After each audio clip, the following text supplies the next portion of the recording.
Subscribe Lebotio. Lebotio. Jazakallah khair.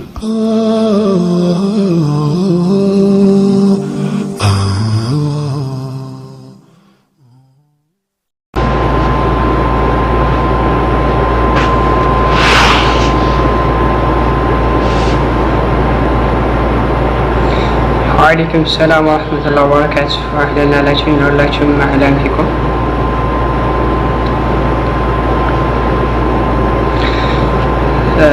ወደ ተከበራችሁ ሙስሊም እንደምናይቶች አሰላሙ አለይኩም ወራህመቱላሂ ወበረካቱ። እንደው ክርስቲያን ወገኖቻችንም ሁላችሁንም ሰላም ብያለሁ። ኢንሻአላህ እስኪ ከወገናችን ዘላለማዊት ጋራ ትንሽ ቆይታ እናደርጋለን። ሌሎችም መግባት እፈልጋለሁ ብሎ በውስጥ መልእክት የላኩልኝ ልጆች አሉ። ኢንሻአላህ እነሱንም እንዲሳተፉ እድል ሰጣቸዋለሁ።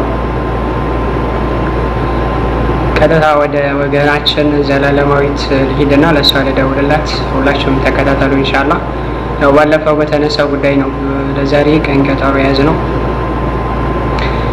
ከላይ ሰላም አለይኩም ላላችሁኝ ለሁላችሁም ወአለይኩም ሰላም ወራህመቱላሂ ወበረካቱ ብያለሁ። አህለን ላላችሁኝ አህለን ፊኩም እንኳን ደህና መጣችሁ ሁላችሁም። እና ኢንሻአላህ እስኪ ቀጥታ ወደ ፕሮግራማችን ልሂድ ሳልቆይ ማለት ነው። ድምጽ ይሰማችኋል? እስኪ ድምጽ ይሰማል በሉኝ። ብቻዬን እንዳላወራ ድምጽ ይሰማል በሉኝ። ወአለይኩም ሰላም ወራህመቱላሂ ወበረካቱ። ናይፍ አንታ አህለን ፊክ። ወአለይኩም ሰላም ወራህመቱላሂ ወበረካቱ። ወንድም ኢብራሂም ድምጽ ይሰማል በሉኝ እስኪ።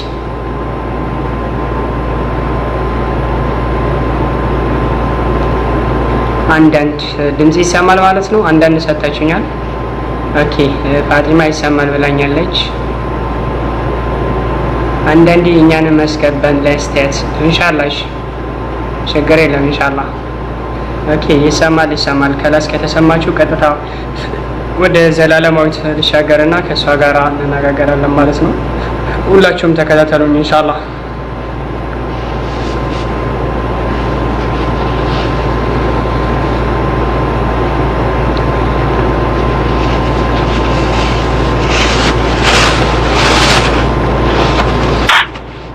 ሄሎ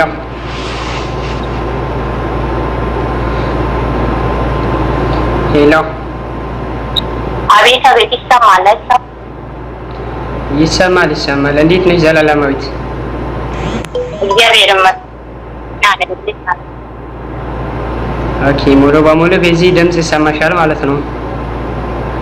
ይሰማል አይደለ? ያንተ ይሰማል። ያንቺው ድምጽ ይሰማል። እስኪ የዘላለማዊት ድምጽ ይሰማችኋል አይደል? አቡ አህመድ ያንተው ስልክ ሊሆን ይችላል። ሌሎች ይሰማል እያሉ ነው። የዘላለማዊት ድምጽ ይሰማችኋል ወይስ አይሰማም? ኦኬ ይሰማል እያሉ ነው ኢንሻአላህ። ኦኬ እና ያው ዘላለማዊት ዛሬ ለመወያየት ፈቃደኛ የሆንሽበት ያው ባለፈው በተነሳው ቶፒክ ነው። ኢየሱስ መለኮታዊ ጌትነት ነው ወይስ የክብር የስልጣን የሹመት ጌትነት በሚለው ነው ራሱ። አዎ።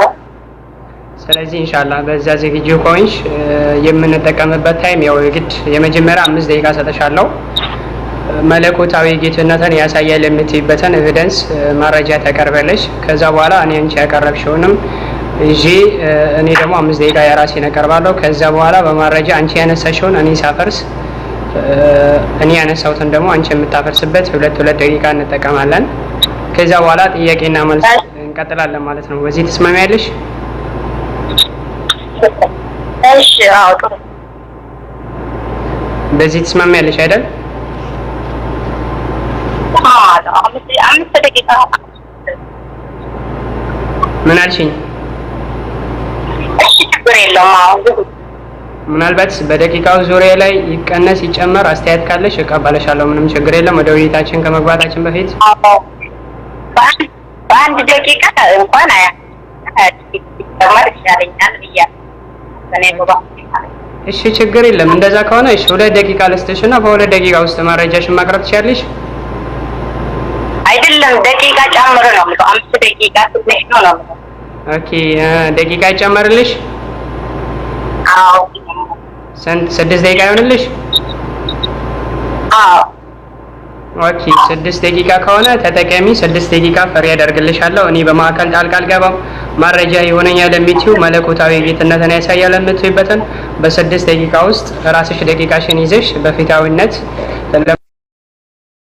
መቀጠል ትችያለሽ። እሺ ስፍራውን በጌታ በኢየሱስ ስም አነባለሁ። ለምሳሌ የእግዚአብሔር ሰላምና ፍቅር ለእናንተ ይሁን እያልኩ እምነት እና ኢየሱስ ክርስቶስ ጌትነት ጓዳን ዘመን ላይ 3 ስላሴዎች ተብሎ ይጠራ ነበር። ወደ ምድር ከመምጣቱ በፊት ማለት ነው። ይሰማል። ቀጥይ። እንዲህ ካለ 3 ስላሴዎች ተብሎ ይጠራ ነበር። ኢየሱስ ክርስቶስ ከሰው ኃጢአት ራሱን ሊሰዋ በኋላ 3 ስያሜ ተሰጥቷል። አብ፣ ወልድ፣ መንፈስ ቅዱስ የምታገኝ ይሆናል ብትል ኦሪት ዘፍጥረት ምዕራፍ 1 ከቁጥር 26 ያለውን እናገኛለን። ምን ይላል? እግዚአብሔርም አለ ሰው ልጅ በመልካችን እንደምሳሌ ያለው ማን ነው? እግዚአብሔር ማን ነበረ?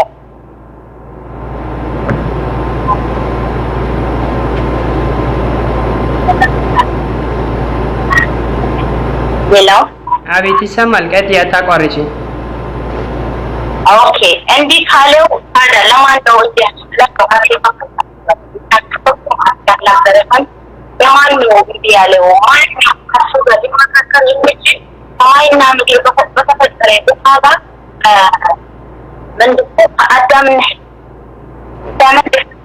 ያለው የሳንሳት ከማጋን የተመካከረ መንፈስ ቅዱስ ነበረ እና ኢየሱስ ካልነበረ እንዴት ሊሆን ይችላል? የሾም ጌትነት በምትለው ላይ በኋላ ደግሞ የኢየሱስ ጌትነት የሚተሰሩበት እንዲላል ክርስቶስ ወንጌል ምዕራፍ 27 ዘላለማዊ ድምፅሽ ጥራት የለውም። ድምፅሽ ጥራት የለውም። አይሰማም? ይሰማል ግን ድምፅሽ አይጠራም። ጫጫታ አለው። ኦኬ እዚህ ጋር እንትን እዚህ ጋር ጫጫታ ነውና ምዕራፍ ሰዎች አሉ ጌታ ይችላል። ኦኬ እሺ ቀጥይ። ሰምተሃል? ኦሪት ዘፍጥረት ላይ ያለውን ሰምተሃል አይደለ? አዎ ቀጥይ። ኦኬ ከዛ በኋላ ደግሞ ማቴዎስ ወንጌል ላይ 28 ይላል ኢየሱስም በቀረበው እንዲህ ብሎ ስልጣኔን ሁሉ በሰማይም እንዲሁም ሄዱ አሕዛብን ሁሉ በአብ በወልድ በመንፈስ ቅዱስ ስም እየጠመቃችሁ ያያችሁን ሁሉ እንዲጠመቁ አስተምራቸው ደቀ መዝሙር እነሆ እኔ እስከ ዓለም ሶሪ ዘላለማዊ ታዝናለሁ እንግዲህ ምንም ማድረግ አልችልም። ድምፅሽ ይቆራረጣል እያሉ ነው። በኮሜንት መስማት አልቻልንም እያሉ ነው። አይሰማም? ድምፅ ይሰማል ግን ይቆራረጣል፣ ጥራት የለውም እያሉ ነው። እሺ መጀመሪያም ሰምታችኋል አይደል? መጀመሪያ ሰምቷሉ ግን ጥራት የለውም፣ በጥራት አልሰማንም እያሉ ነው። ኦኬ ሜሴንጀር ላይ መምጣት ትችያለሽ ምናልባት ከተሻለ። አይ ሜሴንጀር እኮ ስለማይሰማ ሜሴንጀር ትንሽ ኔትወርክ ያስቸግራል። ኦኬ ሞልክ ሜሴንጀር ያስቸግራል ማለት ነው። አዎ ሜሴንጀር ስለሚያስቸግረኝ ነው። ይሁን ወይኔ ታለሚጣ ኦኬ እሺ ምናልባት ያጀማ ያው ከዚህ በላይ ድምጿ ሊጸዳ አልቻለም ከኔትወርክ አንፃር ኢትዮጵያም ስለሆነች እንደምንም ለማድመጥ ሞከሩ። ድምጿ ከዚህ በላይ ይጠራል ብዬ አላስብም። አይደለም እንግዲህ ድምጽ ነው በመጀመሪያ ስለማንስን ተማሽተራው እና አፈለቁ እየፈለገ ነው ራፖችን ይፈታለው ማንባብ ይችላል ባይብልን ያለው ማለት ነው። ኦኬ እስኪ ቀጥይ እስኪ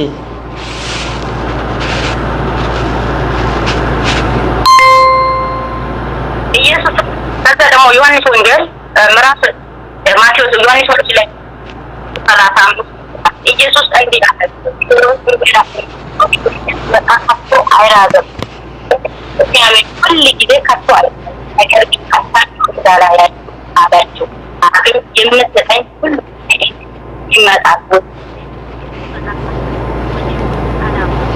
ፈቃዴ ለማድረግ ፈቃዴ ለማድረግ አይደለም እንጂ ሌላ ፈቃድ ለማድረግ አይወጣም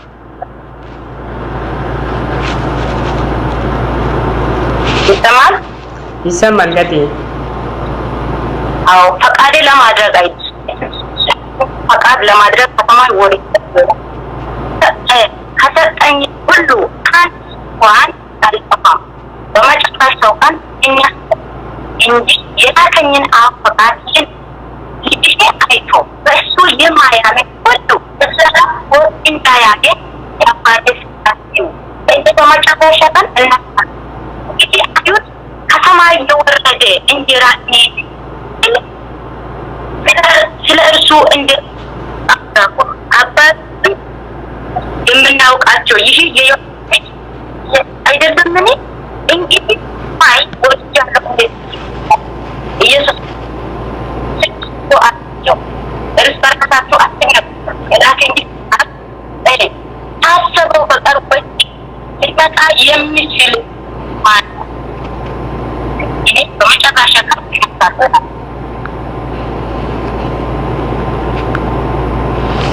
ጨረሽ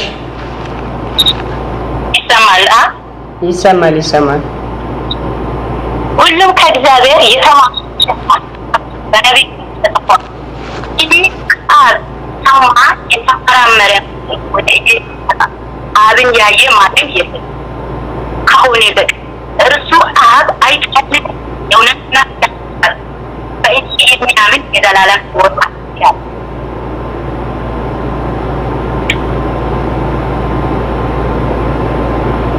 ሌላ አቤት ይሰማል ቀጥይ አታቆራርጪ ድምፅሽ ቢቆራረጥም እየተሰማን ነው ግን አንቺ በመሃል አታቆሚ እሺ በቃ የዘላለም ሕይወት አለ እና የሕይወት እንጀራ አጥቶን በመስዋዕት ማናበት ሲበሉ ቢሞቱ ሰው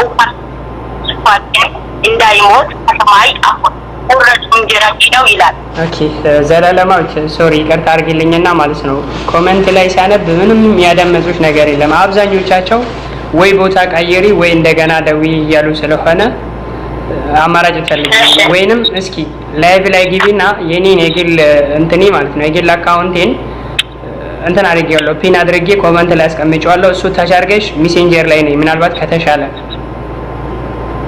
አይ ሜሴንጀር ስለማይሻል ሜሴንጀር ከዛ የተሻለ አይመስለኝም ትንሽ እንትን ይላል ኦኬ ታዲያ እንዲህ ላድርግልሽ እና አይሰማቸውም ምንም እየተሰማበት ለኔ እንኳን ይሰማኛል ግን ይቆራረጣል እያሉ ነው ለይተን አጥርተን መስማት አልቻልንም እያሉ ነው አይሰማ አይደለም ማለት ነው ያ ጀማ ይሰማቻል ተቀጥል ወይስ እንዴት እናርግ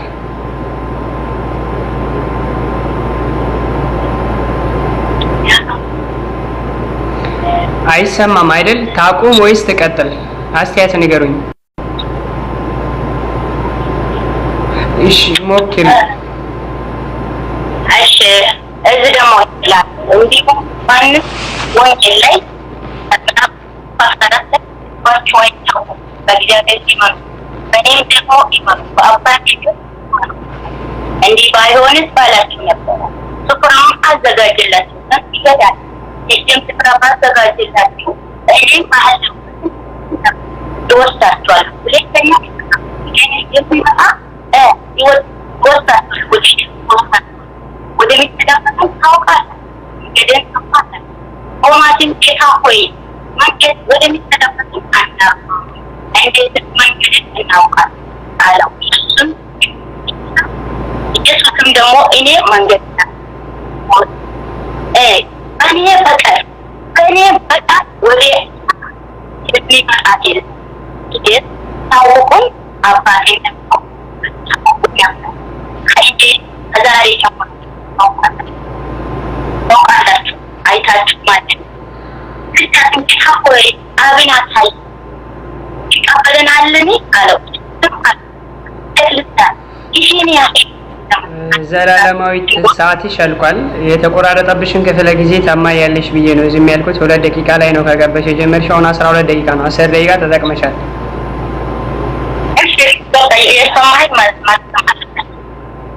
ኦኬ ምናልባት ግን ያንቺ ድምጽ እየተቆራረጠ ነው እያሉ ነው። እኔ ግን ለማድመጥ ሞክሬሻለሁ። ለኔ እዚህ እንትን ስለሆነ የተወሰነ ሰምቶኛል። ግን ላይቭ ላይ ያሉ ሰዎች ላይ ብዙ መስማት አልቻሉ። ምናልባት ዘግተሽ ብትደውይ እስኪ አንዴ ልሞክርና ከዛ በኋላ እኔ ወደ ቀጣዩ ልግባ ማለት ነው ወደ ሀሳብ እና ዘግቼ ልደውል? አዎ ዘግተሽ ደውይ እስኪ አንዴ። እሺ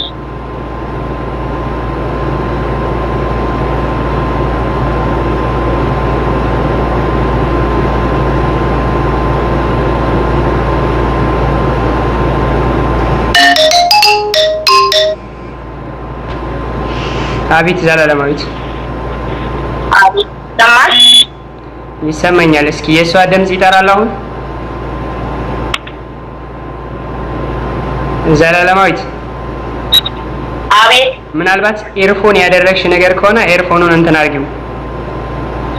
ነው አላደረኩትም፣ ኤርፎን አላደረኩም። ኦኬ ስለዚህ ምንም ችግር የለም። አሁን የኔ ድምጽ ይሰማሻል ይመስለኛል። አይ ቲንክ አዎ ይሰማኛል፣ እየተሰማኝ። ኦኬ እንደዛ ከሆነ እኔ ወደ ቀጣዩ ቀጥታ ወደ ሀሳቤ ልመለስ ማለት ነው። ያው የተነሳነበት ቶፒክ እንደሚታወቀው ኢየሱስ መለኮታዊ ጌትነት ወይንስ የክብር ጌትነት አለው በሚለው ዙሪያ ነው የምንነሳው። ምናልባት ወገናችን ዘላለማዊት ወደ ስላሴ ታለች። እኔ ደግሞ ስላሴ ሳይሆን የሚናገርበት ከስላሴዎች ውስጥ አንዱን ነው። ማን ነው? ወልድ ስለሚባለው ነገር ወይንም ልጅ የእግዚአብሔር ልጅ ተብሎ ከሚጠራው አንዱ ኢየሱስ ክርስቶስ ስለሱ ነው። የሱ ጌትነት መለኮታዊ ጌትነትን ያመለክታል ወይንስ የክብር ጌትነትን ያመለክታል የሚል ነጥብ ነው። ያው ሙግታችን ባለፈው የተቀጠለው ይሄንን ነው ራሱ እጂ የሚወጣው ማለት ነው። በመጀመሪያ ደረጃ ባይብል ላይ ጌታ ተብሎ የተቀመጡ አካላቶች ላይ ከዚህም በፊት ተናገር ያለው በጣም ብዙ ጌቶች አሉ ማለት ነው። የመጀመሪያውን ብሎ ሰው አብርሃምን ነው። አብርሃም ራሱ ባይብል ውስጥ ላይ ጌታ ተብሎ ተጠርቷል። ይህ ጌትነት ደግሞ የምን ጌትነት ነው? ወይስ አምላክ ነው ወይ?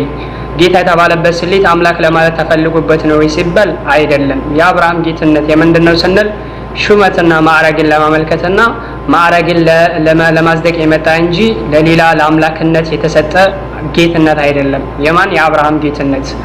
ፎር ኤግዛምፕል ያዕቆብንም መጨመር ይቻላል። አብርሃምን ለምሳሌነት ስንመልከተው በዘፍጥረት ምዕራፍ 18 ከቁጥር 22 ላይ ሳራ ስትጠራው የነበረችው ምን በማለት ነው? ጌታዬ በሚል ቋንቋ ነበር የምትጠራቸው። ስለዚህ ሳራ አብርሃምን ጌታ ስትለው የምን ጌትነትን የተጠቀመችለት ለአብርሃም? አብርሃምን ከስላሴ ውስጥ አንዱ ነው ለማለት ነው ወይስ አምላክ ነው ለማለት ነው ወይ ስንል አይደለም። የስጦታና የማዕረግ ጌትነትን ለማመልከትና የሹመትን ለማመልከት የመጣ እንጂ መለኮታዊ ጌትነት አይደለም። ስለዚህ አብርሃም ጌትነቱ ምንድነው ስንል የመለኮታዊ ሳይሆን የክብር የስልጣን ወይንም የሹመት የማዕረግ መሆኑን ያሳያል ማለት ነው። ከዛ ቀጥሎ ወደ ኢየሱስ ጣልቃ አትግቢብኝ ዘላለማዊት። እኔ ያንቺን እንዳደመጥኩ ሁሉ አንቺ ተረጋጊ። እሺ ወደ ኢየሱስም ስንመልከት የኢየሱስም ጌትነቱ የራሱ ገንዘብ ያደረገው መለኮታዊ ጌትነት ሳይሆን ከጊዜ በኋላ የተሰጠ የስጦታ ጌትነት መሆኑን ባይብል ቁልጭ አድርጎ ያሳያል። ይህንን ከሚያሳዩ ነጥባቶች ውስጥ ጳውሎስ ወደ ሐዋርያ ሰዎች በላከው መልእክት ላይ ኦሬዲ ያው ጳውሎስ ነው የጻፈው ተብሎ ይታመናል፣ እንደ ጳውሎስ ሐዋርያ ስራ ማለት ነው። ስለዚህ ጳውሎስ ወደ ሐዋርያ ሰዎች ሲልከው መልእክቱን ኢየሱስን ጌትነቱን ከእግዚአብሔር እንደተቀበለና ክርስቶስ ራሱ እግዚአብሔር ሳይሆን ነገር ግን ክርስቶስ ጌትነትን ከእግዚአብሔር ዘንድ እንደተቀበለ ሹመትን ማዕረግን ለማሳየት እንደመጣ የስጦታ ጌትነት እንደሆነ ቁልጭ አድርጎ ያሳያል። ከዚህ ውስጥ ከሚያሳየው ነጥብ ሐዋርያ ስራ ምዕራፍ 2 ከቁጥር 36 ላይ እንግዲህ ይህንን እናንተ የሰቀላችሁትን ኢየሱስን እግዚአብሔር ጌታም ክርስቶስም እንዳደረገው የእስራኤል ወገን ሁሉ በእርግጥ ይወቃል። ማነው ይህን መልእክት የላከው? ጳውሎስ ወደ ሐዋርያ ሰዎች ይህን መልእክት ሲልክ አይሁዳኖችን እናንተ የሰቀላችሁትን ኢየሱስን አለ። ማን? እግዚአብሔር አለ። ማን ነው ጌታ ያደረገው ስንል እግዚአብሔር ጌታም ክርስቶስም ስላደረገው እስራኤላን ሁሉ ይወቃል። ስለዚህ የክርስቶስ ጌትነት ምንድነው ስንል ጌትነቱን ተቀባይ ነው። ከማን የተቀበለው ስንል ከእግዚአብሔር ነው። ይህ ጌትነት የሚባለው ነገር ደግሞ የሚመለክበት አምላክ መሆኑን የሚያሳይበት ሳይሆን የሹመትና የማዕረግ መሆኑ ነው። ምክንያቱም ስጦታ ነው። ስጦታ ጌትነት የሚባለው ነገር ደግሞ ከስጦታ መልኩ ከመጣ ወይንም በስጦታ መልኩ በሹመት መልኩ ከመጣ የሚመለክ አምላክ ለማለት ሳይሆን ማዕረግን ለማሳየት ነው የሚመጣው። ልክ ሌሎቹ ያዕቆብም እንደተባለ አብርሃምም እንደተባለ ሁሉ ማዕረግን ለማሳየት ሰዎች የሚጠቀሙበት ቋንቋ እንጂ ፈጣሪ ነው ለማለት አይደለም። ፈጣሪን ምክንያቱም ጌታ የሚለው ቋንቋ መለኮታዊ ጌትነትን የሚያሳይ ቢሆን ኖሮ እግዚአብሔርን ጌታ አደረገው ነው የሚባለው። ይሄ ደግሞ ትርጉም አልባ ነው የሚሆነው። ስለዚህ የክርስቶስ ጌትነት ከየት ነው የመጣው ስንል በስጦታ ያገኘው ነው። ሐዋርያት ሥራ ምዕራፍ 2 ከቁጥር 36 ላይ ነው። ሌላውን ስንመለከተው ክርስቶስ ራሱ መለኮታዊ ጌትነትን ሲቃወም መመልከታችን ነው። ማቴዎስ ወንጌል ምዕራፍ 7 ቁጥር 21 ላይ ጀምረን ብንመለከተው ክርስቶስ ሲናገር የነበረው በሰማያት ያለውን የአባቴን ፍቃድ የሚያደርግ እንጂ ጌታ ሆይ የሚለኝ ሁሉ መንግስተ ሰማያትን የሚገባ አይደለም። በዚያን ቀናት ብዙዎቹ ጌታ ሆይ በስምህ ትንቢትን አልተናገርንምን? በስምህ አጋንንትን አላወጣንምን? በስምህ ብዙ ተአምራትን አላደረግንምን? ይሉኛል አለ። እኔ ግን ከቶ አላውቃቸውም፣ እናንተ አመፀኞች ከእኔ ራቁ ብዬ እመሰከርባቸዋለሁ አለ። ማን ያለው? ክርስቶስ ነው ያለው። ስለዚህ ክርስቶስን ጌታ ሆይ የምልና በክርስቶስም አጋንንት ማውጣትን በክርስቶስም ብዙ ተአምራትን ማድረግን መለኮታዊ ጌትነት ሰጥቶ ማድረግን አልተቀበለም ክርስቶስ። እኔ ከቶ አላውቃቸውም ያለው ክርስቶስ መራሱ በአንደበቱ ምላሽ ሲሰጥ ምንድን ነው ያለው? ከቶ አላውቃችሁም እናንተ አመፀኞች ከእኔ ራቁ ብዬ እመሰከርባቸው ነው ያለው። ማን የዘገበው? ማቴዎስ ነው የዘገበው። ማቴዎስ ወንጌል ምዕራፍ 7 ከቁጥር 21 እስከ 24 ላይ ቁልጭ አድርጎ አስቀምጦታል። ስለዚህ ክርስቶስ መለኮታዊ ጌትነት ካለው ያን ጌትነት መቃወም የለበትም። ምንድነው ያለው? በሰማያት ያለውን የአባቴን ፍቃድ የሚያደርግ እንጂ ማን ነው አባቴ ብሎ የማንም ፍቃድ ነው የሚለው ስንል የእግዚአብሔር አብን ነው። አንደኛ ቆሮንቶስ ምዕራፍ 8 ከቁጥር 6 ላይ አንድ እግዚአብሔር እኛ ነገር ሁሉ ስለርሱ የሆነ እኛም ለርሱ የሆነን አንድ አምላክ አብ አለን ተብሎ ተቀምጧል። ያ አንዱ አምላክ የተባለው የሱን የአንዱን አምላክ ፍቃድ የሚፈጽም እንጂ ሌላ አይደለም ብሎ አንዱን አምላክ የአባቴን ፍቃድ የሚፈጽም ብሎ ነው ክርስቶስ የገለጸው። እሱን ጌታ ሆይ የሚሉት ግን መንግስተ ሰማያትን አይገቡም ብሎ ጌትነቱን መቃወሙ ቁልጭ አድርጎ ያሳያል። ምናልባት አባት የሚለው ማን ነው ከተባለ በዮሐንስ ወንጌል ምዕራፍ 20 ከቁጥር 17 ላይ ለመግደላዊት ማርያም ምላሽ ሲሰጣት አባት የሚለውን አምላክ በሚሆን ተለዋዋጭ ቃል መጥቷል። ራሱ ምን ብሏታል እዛ ላይ? ነገር ግን አትንኪኝ፣ ወደ ወንድሞቼ ሄደሽ ወደ አምላኬና ወደ አምላካችሁ አረጋለሁ ብለሽ ንገሪያቸዋል። ወደ ወንድሞቼ ሄደሽ ወደ ማን? ወደ አባቴና ወደ አባታችሁ፣ ወደ አምላኬና ወደ አምላካችሁ አለ። የክርስቶስ አባትና የኛ አባት አንድ ነው። ይህ አባት ማለት ማን ነው ስንል አምላኩ ነው። ቀጥሎ ምን ብሎ ተናገረው? ወደ አምላኬና ወደ አምላካችሁ አለ። ስለዚህ አንዱ አምላክ ጌታ ተብሎ ባይብል ላይ ተቀምጠው የክርስቶስ የራሱ አምላክ ነው። ይህንን ለማሳየት ባይብል ላይ መጣ ነው። የክርስቶስ ጌትነት ግን ለመለኮት ሳይሆን መለኮታዊነት አምላክነትን ለማሳየት ሳይሆን ጌትነቱ የማዕረግና የሹመት መሆኑን የሚያሳየው። ይሄንን ደግሞ ወደ እንግሊዝኛው ባይብል ላይ እንኳን ስንሄድ ወደ እንግሊዝኛው ባይብል ላይ ስንገባ የእግዚአብሔር አብን ሎርድ ብሎ በትልቁ ካፒታል ፊደል ሲጀምር የክርስቶስን ግን በትንሹ ስሞል ሌተር ሎርድ ብሎ ነው የሚጀምረው ማለት ነው። ስለዚህ ልዩነት አለው። የክርስቶስ ጌትነት መለኮታዊ ጌትነት ሳይሆን የክብርና የማዕረግ የሹመት ጌትነትን ነው የሚያሳየው ነው። ስለዚህ በዚህ ጨርሻለሁ። ወገናችን ዘላለማዊት እኔ ያቀረብኩትን መረጃ አፈርሳለሁ የምትይ ተቃራኒ መረጃ ካለሽ 2 ደቂቃ እሰጥሻለሁ። ማይክ ተቃራኒ መንግስት አለኝ። ተቃራኒ ምክንያቱም መለኮታዊ አይደለም።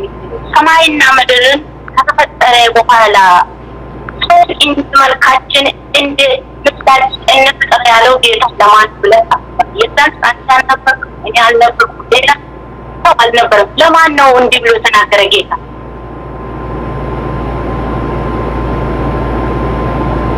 2 ደቂቃ ሰጥቼሻለሁ። ጨረሽ። የኔን የምትቃወምበት የምታፈርሽበት መረጃ ካለሽ 2 ደቂቃ ማይክ ፍሪ ብዬሻለሁ። አይደለም መለኮታዊ አምልኮ ሆነ አይችልም ምትል እንዴት ዘፍጥረት ላይ ያለውን ቦታ እንዴት ምን ማን ነበር ከጌታ ጋር እንደ መልካችን እንደ ምሳሌያችን እንድንጠር ሰው ያለው ለማን ነው ብለህ ታስባለህ? ማን ነበር? ጌታ ብቻውን ካለ ብቸኛ ቃል መጠቀም አለበት። አሁን ይሄ ብቻ ብዙ ሰው ካለ እነሱ የሚለውን ቃል ይጠቀም ነበር እና አንድ ሰው ከሆነ እኔ እንደ መልኬ እፈጥራለሁ ይላል እንጂ እንደ መልካችን እንፈጥራለሁ ለማለት ጨረሽ? አዎ ጨረስኩ። ለማን ነው ብለህ ታስባለህ? ኦኬ ወገናችን ዘላለማዊት አንደኛው ያው 2 ደቂቃ ሰጥቼሽ ነበር ልትጠቀሚ አልቻልሽም። እኔ 2 ደቂቃ ሰጣሁሽ።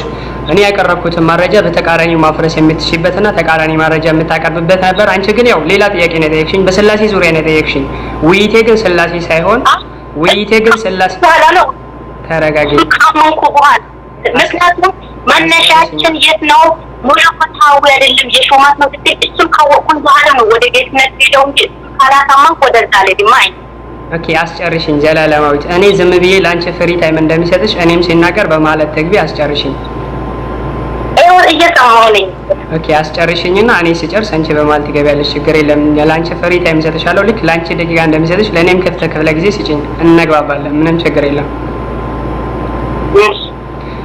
እኔ ያልኩት አሁን የምንወያየው እግዚአብሔር እንፍጠር ብሏል። ስንት ነው? እግዚአብሔር አንድ ነው ወይ ሁለት ነው ወይስ ሶስት ነው? አንድም ሶስቱም ነው የሚለውን ቶፒክ ሳይሆን የተነሳውበት ቶፒክ እግዚአብሔር ወልድ ስለሚባለው አካል ነው። እግዚአብሔር ወልድ ተብሎ የሚጠራው እግዚአብሔር አብ፣ እግዚአብሔር ወልድ፣ እግዚአብሔር መንፈስ ቅዱስ ተብሎ ሶስት የሚታመኑ ነገራቶች አሉ። አንድም ሶስቱም ነው ተብሎ በኦርቶዶክስ ቤተክርስቲያን።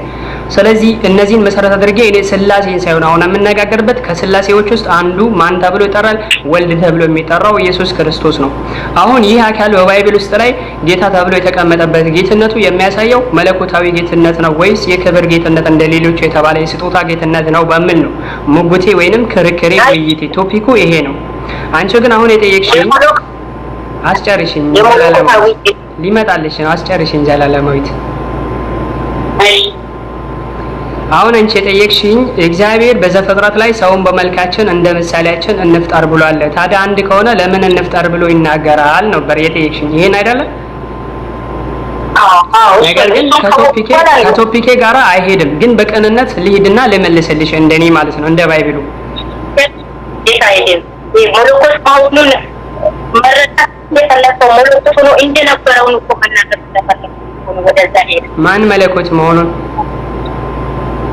ኢየሱስ ክርስቶስ መለኮት ነው እንደነበረ በዘፍጥረት ላይ ኢየሱስ ክርስቶስ ጭራሹን አይታወቅም። የለም ዘፍጥረት ላይ ክርስቶስ አልተጠቀሰም ራሱ። እንደ ክርስቶስ ብሎ የሚለው ስም ከመጣቱ በፊት እኮ ነበረ። በኋላ በሰው አዳም አልነበረም። ክርስቶስ የነበረው በተስፋ ቃል ደረጃ እንጂ በሁሉና ዘላለማዊት እኔ በዚህ ጉዳይ ላይ እኔ በማስረጃ ሞግተሻለሁ። ክርስቶስ በህልውና ደረጃ የለም፣ በተስፋ ቃል ደረጃ ግን ነበረ። አዎ በብሉይ ኪዳን ዘመንም ራሱ ክርስቶስ በተስፋ ቃል ደረጃ ይጠባበቁት ነበር። ከፈጣሪ ዘንዳ የምስራች ቃልም ስለነበራቸው ነቢያቶች ሁሉም ክርስቶስ እንደሚመጣ ይጠባበቁ ነበር። ነገር ግን በህልውና ደረጃ አልታየም፣ አልነበረም። በህልውና ደረጃ የተገኘው ከመርያም ከተወለደ በኋላ ነው። ልክ ማርያም ጸንሳ ወልደዋለች። ዮሐንስ ወንጌል ምዕራፍ 5 ከቁጥር 26 ላይ አብ ራሱ ህይወት እንዳለው ለወልድ እንዲሁ ሰጥቶታልና ህይወትን ሰጥቶታልና ነው የሚለው። ስለዚህ ህይወትን ከአብ ዘንዳ ተቀብሏል። ከዛ በኋላ ነው ህያው የሆነው እንጂ መጀመሪያ በተስፋ ቃል ደረጃ ነው የነበረው። በህልውና ደረጃ አልታየም፣ የለም። በህልውና ደረጃ አልተገኘም። ግን በተስፋ ቃል ደረጃ ነቢያቶች በጠቅላላ ትንቢትን እየተናገሩ ይጠባበቁ ነበር፣ መሳያ ክርስቶስ እንደሚመጣ ማለት ነው። ይህ ለነቢያቶች ተነግሯቸው ይህ ተስፋ ቃል ደረጃ በዚህ በተስፋ ቃል ደረጃ ከነቢያቶች ከዛ በፊት እንደነበረ የሚያሳይ ባይብላዊ ጥቅስ አለ። ነገር ግን በህልውና ደረጃ ክርስቶስ ተገኝቶ በዛ ጊዜ አልነበረም። ይሄንን አይ በህልውና ደረጃ ቆሞ እየታየ ነበር፣ እንዲህ በአይነ ፊት ለፊት ቆሞ እያዩት ነበር የምትይ ነገር ከሆነ ማስረጃ ማቅረብ ይጠበቅብሻል። እኔ ግን በተስፋ ቃል ደረጃ ዝም ብሎ በትንቢት እያዩትና ማስረጃ እና ዮሐንስ ወንጌል ምዕራፍ 13 ያለውን ታያለ። ለዚህ የሚቀበልሽ ላከኝ የማይቀበል እኔ የማይቀበል የላከኝ የማይቀበል ይላል። ይህ ክርስቶስ በዘፍጥረት መኖሩን የሚያሳይ ጥቅስ አይደለም። እኔን የሚቀበል የላከኝን አይቀበልም ያለው ክርስቶስ። አዎ ክርስቶስን ያልተቀበለ የላከውን አብን አይቀበልም። ለምን? ክርስቶስ ታዛዥ ነው። ክርስቶስ ለአንዱ አምላክ ተገዢ ነው፣ ታዛዥ ነው። ክርስቶስ የታዘዘውን ብቻ ስለሚፈጽም ማለት ነው። የሚለውና የሚናገረውን ትእዛዝ እንዲሁ ሰጥቶኛል፣ አብ ሰጥቶኛል ብሎ እንደተናገረው አብ ያዘዘው ስለሚናገር ክርስቶስን ያልተቀበለ ሰው አብን አይቀበልም። ምክንያቱም ክርስቶስ የሚናገረው ከአብ የሰማው ነው። ለዚህ ነው ዮሐንስ ወንጌል ምዕራፍ 8 ከቁጥር 40 ላይ እኔ አሁን ከእግዚአብሔር የሰማሁትን ኳቹን ሰው ልትገድሉኝ ትፈልጋላችሁ እንዴ? አብርሃም እንዲህ አላደረገም አላቸው። ወደ ሌላ መንደር ሄደ ይላል።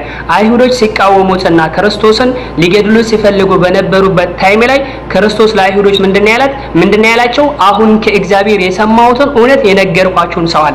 ስለዚህ ክርስቶስ ከእውነት ሰምቶ እውነትን ከእግዚአብሔር ሰምቶ እውነትን የሚናገር ስለነበረ እሱን ክርስቶስን ያልተቀበለ እግዚአብሔርን አልተቀበለም። ለምን? ክርስቶስ የእግዚአብሔር ተላኪ ነው፣ መልእክተኛ ነው፣ ነብይነቱን አሳይቷል። ለዚህ ነው በዮሐንስ ወንጌል ምዕራፍ 17 ከቁጥር 3 ላይ እውነተኛ አምላክ ብቻ የሆንከው አንተንና የላከውንም ኢየሱስ ክርስቶስን ያውቁ ዘንድ ይቺ የዘላለም ሕይወት ናት ብሏል። የዘላለም ሕይወት ምንድናት ብለን ስንጠይቅ ክርስቶስ አንዱን እውነተኛውን አምላክ ማምለክ፣ ክርስቶስን መልእክተኛ መሆኑን መቀበል ይቺ ናት የዘላለምን ሕይወት ብሎ ቁልጭ አድርጎ አስቀምጦታል። ስለዚህ ይሄ ትክክል ነው፣ በዚህ አናስተባብልም። ግን ክርስቶስ ከመርየም ከመወለዱ በፊት በህልውና ደረጃ የለም፣ በተስፋ ቃል ደረጃ ነው። በህልውና ደረጃ የተገኘው መቼ ነው ስንል ልክ ሉቃስ ወንጌል ምዕራፍ 1 ከቁጥር 26 ላይ ጀምረን ስናነበው መልአኩ ገብርኤል የተስፋውን ቃል ወደ መርየም ይዞ መጥቷል። ወደ መርየም ይዞ ከመጣ በኋላ መርየምን ብሎታል። መርየምን ምን ብሎ አበስሯታል? እነሆ ትጸንሳለሽ፣ ወንድ ልጅንም ትወልጃለሽ፣ ስሙንም ኢየሱስ ትይዋለሽ አላት። ስለዚህ መርየምን መጥቶ መልአኩ ገብርኤል ከእግዚአብሔር ዘንድ ተልኮ መጥቶ አበስሯታል። ምን እንደምትወልድ? ወንድ ልጅ እንደምትወልድ፣ ኢየሱስ የሚባልን አንድ ጾታ ያለው ወንድ ልጅን እንደምትወልድ የምስራችን ቃል ነግሯት ተወልዷል። በህልውና ተገኝቷል። እስከ 33 ዓመት በምድር ላይ ተአምራትን ከ33 ዓመት በኋላ ተአምራትን ሰርቷል። እንደ ሰው ኖሯል፣ እንደ ሰው ጓልቷል። ስለዚህ ሰው ነው። ግን ከዛ በፊት በህልውና ደረጃ የለም፣ አልተገኘም። በተስፋ ቃል ደረጃ ነበር የነበረው። እንዴት አልነበረም ትላለህ? ነበረ እንጂ ቃሉ ነው የነበረው። ኢየሱስ በአጣታችን እንድትሰዋ ራሱ እንድትሰዋ ቃሉ ነው መጣ እንጂ ሲገው ነው መጣ እንጂ ነበር። አማንኩም ነበረ መጣ ኢየሱስ በማን በህልውና ደረጃ ነበረ ካልሽ አንድ መረጃ ተከሽልኝ። እሺ መረጃ እንጂ በህልውና ደረጃ ታይቷል ከመርየም ከመወለዱ በፊት እዛ እንደነበረው እኮ እግዚአብሔር አምላክ ሰው የምጠቅሰን ቃል ጠቀም ማንን ጠቀም ማለት ስለዚህ ፍጠር ያለው ለማን ነው? ብቻውን ይፈጥራል አይደል? ብቻውን የፈጠረው እግዚአብሔር። ልንገርሽ እግዚአብሔር በዘፍጥረት ላይ ሲናገር በእኛነት ይናገራል። ክብርን ለማሳየት በእኛነት ይናገራል። ሐታ ዕብራይስጥ ራሱ ከቻልሽ እግዚአብሔር ብቻውን ሆኖ ሳለ ኤሎሂም የሚለውን ቃል ተጠቅሟል። ኤሎሂም ከአንድ በላይ ለሆነ አካል አገልግሎት ላይ ይውላል። አንድም ለሆነ አካል ክብርን ለማሳየት ይመጣል። ኃያልነትን ብዜትን ለማመልከትም የሚመጣበት ይላል። ለምሳሌ በዘጸአት ምዕራፍ 7 ከቁጥር አንድ ላይ ገብተን ብንመልከተው እግዚአብሔር ሙሴን ለፈርዖን አምላክ አድርጌ ሰጥቼዋለሁ አለ። አምላክ አድርጌ ለምለው ቃል የተቀመጠለት ቃል ኤሎሂም የሚለው ብዜትን አመልካች ሆኖ ነው ለሙሴ መጣለት። ይህ ማለት ግን ሙሴ ከአንድ በላይ ነው ማለት አይደለም። ሙሴ አንድ አካል ነው፣ ግን ለፈርዖን አምላክ አድርጌ ያለው ሲል ኤሎሂም የሚለውን ቃል ተጠቅሟል። ስለዚህ አምላክ ብቻውን ነው የፈጠረው። ለዚህ ማስረጃ ልስጥሽ። ትንቢተ ኢሳይያስ ምዕራፍ 44 ከቁጥር 24 ላይ ትንቢተ ኢሳይያስ ምዕራፍ 44 ከቁጥር 24 ላይ እግዚአብሔር ምንድነው ያለው? ሁሉን የፈጠርኩ ሰማያትን ለብቻ የዘረጋው እኔ ነኝ፣ ከእኔ ጋር ማን ነበረ ነው ያለው። ስለዚህ ሁሉን የፈጠርኩ ሰማያትን የዘረጋው ምድርን ያጸናው ለብቻዬ ነኝ ብሎ ነው ትንቢተ ኢሳይያስ ላይ የገለጸው። ወልድና መንፈስ ቅዱስ የሚባል አካል ከሱ አልፈጠረም፣ ብቻውን የፈጠረው አንድ አካል። ሲፈጠር ማንም አልነበረም። እንደውም ከእኔ ጋር ማን ነበረ ነው ያለው። ከእኔ ነው ያለው፣ ከእኛ አይደለም ያለው። ስለዚህ እዛ ላይ ዘፍጥረት ላይ ሲታይ እግዚአብሔር በእኛነት የሚናገርበት ብዙ አለ። ይህ ደግሞ ክብርን ኃያልነትን ለማሳየት የሚመጣ እንጂ ከአንድ በላይ አምላክ ኖሮ አይደለም፣ ወይንም ከአንድ በላይ የሚፈጥር አካል አለ ማለት አይደለም። ምክንያቱም ኦሪት ዘዳግም ምዕራፍ 6 ከቁጥር 4 ላይ ሙሴ ሲያስተምር ምንድነው ያለው? እስራኤል ሆይ ስማ፣ ጌታ አምላካችን እግዚአብሔር አንድ ጌታ ነው ያለው።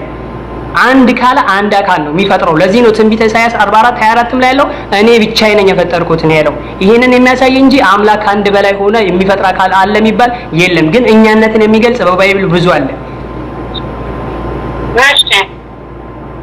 ስለዚህ ባይብሉ የተጻፈው በዚህ መልኩ ነው እንጂ ከአንድ በላይ አካል የሚፈጥሩ ኖሮ አይደለም እንፍጠር ብሎ የሚናገረው ነው ባጭሩ። ምናልባት ተቃራኒ መረጃ ካለሽ ማቅረብ ትችላለሽ፣ ምንም ችግር የለም። እድሉን ሰጥሻለሁ። ኢየሱስ አምላክ አይደለም ተመልኩ አትችሉ አምላክ መሆን እንዴት ይገባል? እንዴት አምላክ አብ ከወልድ አብ እንዳለ ወልድ ከአብ እንዳለ ይሄን ሁሉ በየመጣው ተቀጥ እንዴት ይሆናል? ድምፅሽ ሊቆራረጥ ነው። ድምፅሽ ይቆራረጣል፣ አስተካክዪው። አይሰማም? አሁን ይሰማል። ቀጥይ። እግዚአብሔር አምላክ አንድ ልጅ አምላክ ማሩ አይሆንም ካለበት በስማበት በመንፈስ ቅዱስ ብላችሁ እየታመቃችሁ አጥቆችን ተቀመጡ አድርጓሉ። ኢየሱስ ክርስቶስ አምላክ ካልሆነ እንዴት ጥምቀትን በተመለከተ ባይብል በብዙ ሁኔታ ይፈታዋል። አንድ ሰው ደግሞ በእሷ ስም ተጠመቀ ማለትና የተጠመቀበት ነገር ሁሉ አምላክ ነው ማለት አይደለም። ሲጀመር ጥምቀት የሚባለው ነገር ራሱ የመጣው መቼ ነው? ጥምቀት የሚባለውን ነገር ራሱ ስንመልከተው ከዛ ፊት የነበሩ ነቢያቶች ተጠምቀዋል ወይ ስንል ጥምቀት የሚባል ነገር ከዛ ፊት የነበሩ ነቢያቶች አልተጠመቁም ጭራሽ ነው ማለት ነው። ራሱ የተጠመቁ ነገር የለም። ጥምቀት ሰው ልጅ ከኃጢአት ነፃ ማውጣት ነው እንጂ ሰው ከኃጢአት ያልተጠመቀ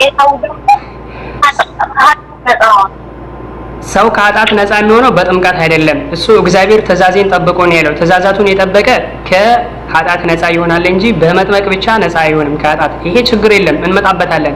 በኃጢአት እንዴት ሰው ነፃ መሆን ይችላል፣ ኃጢአትን እንዴት ነው ነፃ የሚሆነው የሚለው ነገር ወደፊት በሌላ ቶፒክ እንመጣበታለን። አሁን ግን ነጥባችን ያነሳነበትን ነጥባችን ቶፒካችን አናውጣና በተነሳነው ነጥብ ብቻ ማረጃ ተቃራኒ ካለች ችግር የለ፣ እኔ ልቀበልሽ ዝግጁ ነኝ። ይሄው ፍሪ ታይም ሰጥቼሻለሁ፣ አቀርቢ። እሺ ኢየሱስ ክርስቶስ እሺ መጽሐፍ በስተነብ ገላትያ 3:28 ማንም ሰው በክርስቶስ ኢየሱስ አንድ ነው አለ። ሁሉም ሰው አንድ አደረገው ኢየሱስ ክርስቶስ አንድ አደረገው ኢየሱስ ክርስቶስ አንድ አልሆነች። በክሰውን ሁሉ አንድ ያደረገው ነው ያልሽው? አዎ ሰው ሁሉ አንድ ሆኖ ከኢየሱስ ነው ይላል። ለሌላን ሲያፈጥነ ለምን አምላክ አሉ እነሱ የተለያየ ነው። ሰማይና ምድር ይሆነ እነሱ ነቢያት ነው አምላክ ነው። ይቅርታ ዘላለማዊ ድምጽሽ አይጠራም። ሁሉ አንድ የሆነው ብለሽ ድምጽሽ ከዛ በኋላ ያለው ሙሉ አይሰማኝም። ለመጨረስ ሞክሪ እንደምንም። አይሰማም? ይሰማል። እስኪ ለመጨረስ ሞክሪ። በመሀል ይቆራረጣል ግን ሌሎቹ በስጋና በደም የተወለዱ ናቸው። ብላ የምትጠራ ነቢያቶች በስጋና በደም አማካኝነት ወይም በወንድ አማካኝነት የተወለዱ በስጋው በደምም በወንድ አማካኝነት ነው። ስለዚህ እሱ ራሱ አንድ ፈጣሪ እኛ ልንያወስ ይገባል። ኢየሱስ መስገድ ይገባል። ዘላለማዊት ወላሂ ያው ድምጽሽ ሊጠራ አልቻለም። አሁንም የተናገርሽው ሙሉ አይሰማኝም። የዘላለማዊት ድምጽ ይሰማችኋል? የዘላለማዊት ድምጽ ይሰማችኋል? ጥራት አለው?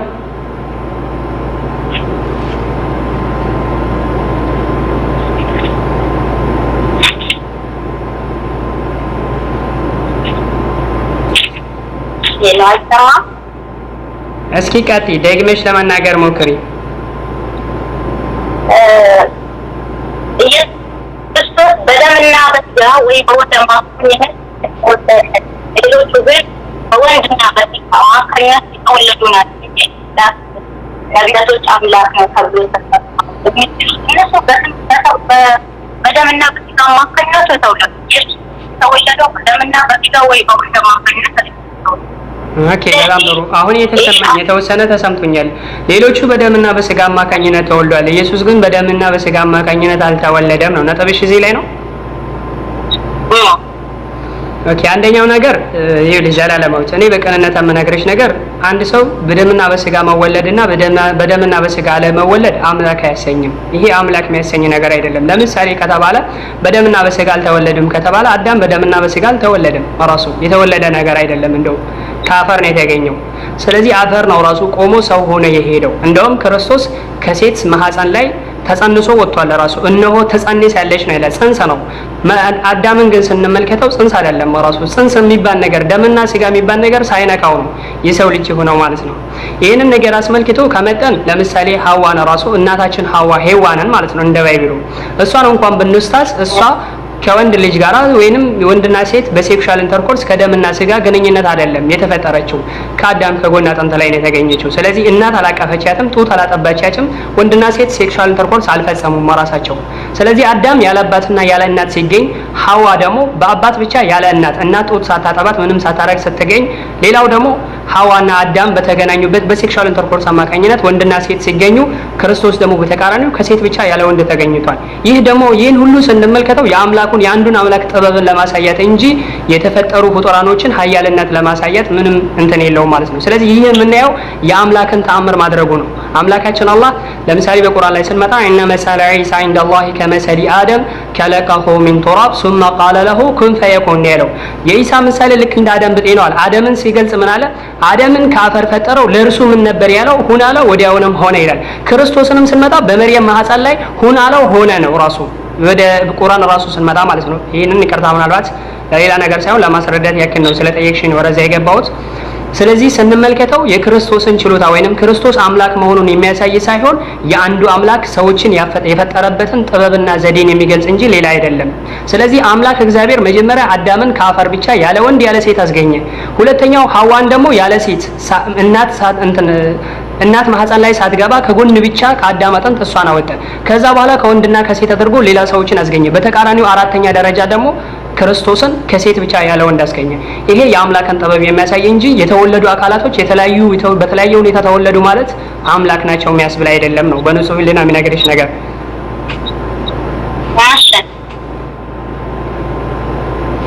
ምናልባት ጥያቄ ካለሽ ጨምሪ፣ ከሌለሽ ደግሞ አንዳንድ ነገር ከባይብል አንሳና እስኪ የገባሽ ከሆነ እኔም መልስ ከሰጠሽኝ ማለት ነው ራሱ። እሺ አንድ ቦታ ለና ኢየሱስም ደግሞ አዎ ሰይም አናምን መላእክት እኔ የሚያምን ተራካኝ ማም በታይ ይሄም የሚዳምን የላከኝን የላከኝን ያያል ዳለው እኔ የሚቆጡ በጨለማ እንዳይኖር ይሄ ዳሩ አለበት አልፊ ያንዴ እንጂ በአለም ሊተርፍ አለን ሰምቶ የሚፈርድበት የሚሰጠኝ ቃል የማይቀበል ይፈረድበታል። እኔም የተናገርኩትን ቃል እሱ በመጨረሻ ይፈርድበታል። ነገር ግን ላከኝን የሚለውን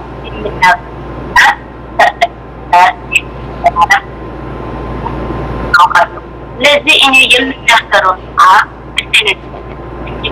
እነግርሃለሁ ይላል። እዚህ ጋር ኢየሱስን ያላወቀ አብን ማወቅ እንደማይችል ኦኬ ዘላለማዊት በጣም ጥሩ ጥያቄ ነው ያነሳሽው። አንደኛው ነገር ክርስቶስ እኔን ያየ አብን አይቷል፣ እኔና አብ አንድ ነን ብሏል። በሌላ ቦታ ደግሞ ከእኔ አብ ይበልጣል ብሏል። ከእኔ ከሁሉ አብ ይበልጣልን ብሎ ያስተማረበታል። አንድ ቦታ እኔና አብ አንድ ነን ይላል፣ አንድ ቦታ አብ ከሁሉ ይበልጣል ይላል፣ አንድ ቦታ አብ ከእኔ ይበልጣል ይላል፣ አንድ ቦታ ላይ ደግሞ እኔን ያየ አብን ያየ ይላል። ይሄ በባይብል ውስጥ ላይ በብዙ ቦታ ተቀምጧል። ይህ ማለት ግን ክርስቶስ አስጨርሽኝ እኔ አብ ይበልጣል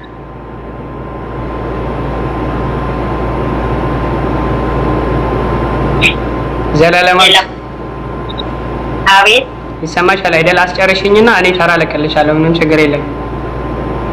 እሺ አንደኛው ነገር ክርስቶስ እነዚህን ቃላቶች ሲጠቀም ክርስቶስ ቀደም እንዳልኩሽ ከፈጣሪ ዘንድ ሰምቶ ስለሚናገር ነው እንጂ ሌላ ነገር የሚያሳይ አይደለም። አንዱ ፈጣሪ ማንም እንዳላየው ባይብል ቁልጭ አድርጎ ያሳያል። ይህ ማለት ፈጣሪ በሰው አይቶታል ማለት አይደለም። ለምሳሌ ጳውሎስ ወደ ጢሞቴዎስ ሰዎች መልእክት ልኳል። ጳውሎስ አንደኛ ጢሞቴዎስ ላይ ምዕራፍ 6 ከቁጥር 16 ላይ እርሱ ብቻ የማይሞት ነው ማንን አምላክን ሲገልጸው እርሱ ብቻ የማይሞት ነው፣ ማንም ሊቀርበው በማይችል ብርሃን ይኖራል፣ አንድስ እንኳን አላየውም አለ። አንድስ እንኳን አላየውም፣ ሊያየውም አይቻለውም፣ ለእርሱ ክብርና የዘላለም ኃይል ይሁን አሜን ይላል።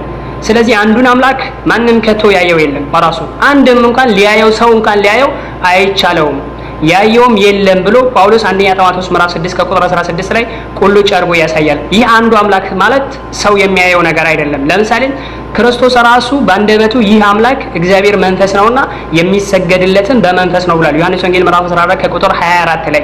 ስለዚህ ያ አምላክ የሚባለው እግዚአብሔር የሚባለው ነገር መንፈስ ነው ብሎ ክርስቶስ ራሱ ገልጿል። ይህንን በተመለከተ እስኪ ወደ ባይብል ገብተን አንዳንድ ነገር ልግለጽልሽና ዘጸአት ምዕራፍ 33 ከቁጥር 21 ምዕራፍ 33 ከቁጥር 20 ላይ ደግሞም ሰው አይቶኝ አይድንምና ፊቴን ማየትም አይቻልህም አለ ይላል። ስለዚህ ሰው አይቶት ፈጣሪን ሰው አይቶት ማዳን አይችልም፣ ፊቴንም ሊያየህ አይቻልህም አለ ብሎ እግዚአብሔር የተናገረውን ቃል በግልጽ አስቀምጧል ራሱ። ሌላው አንደኛ ጢሞቴዎስ ምዕራፍ 1 ከቁጥር 17 ላይ ብቻውን አምላክ ለሚሆን ለማይጠፋው ለማይታየው ማለት እዚህ ላይ ልብ በይ አምላክ እንደማይታይ ጳውሎስ ጽፏል። ለማይታየውም ለዘመናት ንጉስ ምስጋናና ክብር እስከ ዘላለም ድረስ ይሁን አሜን ይላል። ይሄንንም አንደኛ ጢሞቴዎስ ምዕራፍ 1 ከቁጥር 17 ላይ ጳውሎስ ለጢሞቴዎስ ሰዎች ላይ ጽፏል። ዮሐንስ ወንጌል ምዕራፍ 4 ከቁጥር 12 ላይ እግዚአብሔርን ማንም ከቶ አላየውም ይላል። ምናልባት ዮሐንስ ወንጌል 14 ዮሐንስ ወንጌል ምዕራፍ 4 ከቁጥር 12 ላይ ባይብል ላይ እጅ ላይ ካለ ከፍተሽ እዩ። ራሱ ክርስቶስ አምላክን ሰው እንዳላየው በግልጽ አስቀምጧል። እግዚአብሔርን ማንም ከቶ አላየውም አለ። እርስ በራሳችን ብንዋደድ እግዚአብሔር በእኛ ይኖራል፣ ፍቅሩም በእኛ ፍጹም ይሆናል። ግን አምላክን ማንም ያየው የለም፣ ማንም አላየው። ነገር ግን እርስ በራሳችን ብንዋደድ የእግዚአብሔር ፍቅር በእኛ ላይ ይኖራል ብሎ ነው ክርስቶስ ያስተማረው ራሱ ማለት ነው። ዮሐንስ ወንጌል ምዕራፍ 5 ከቁጥር 37 ላይ የላከኝ አብም እርሱ ስለ እኔ መስክሯል አለ ክርስቶስ ይናገር። እዚህ ላይ ልብ ብለሽ በደንብ ተመልከቺው። የላከኝ አብም እርሱ ስለ እኔ መስክሯል፣ ድምጹን ከቶ አልሰማችሁትም አለ። የማን? የአብን።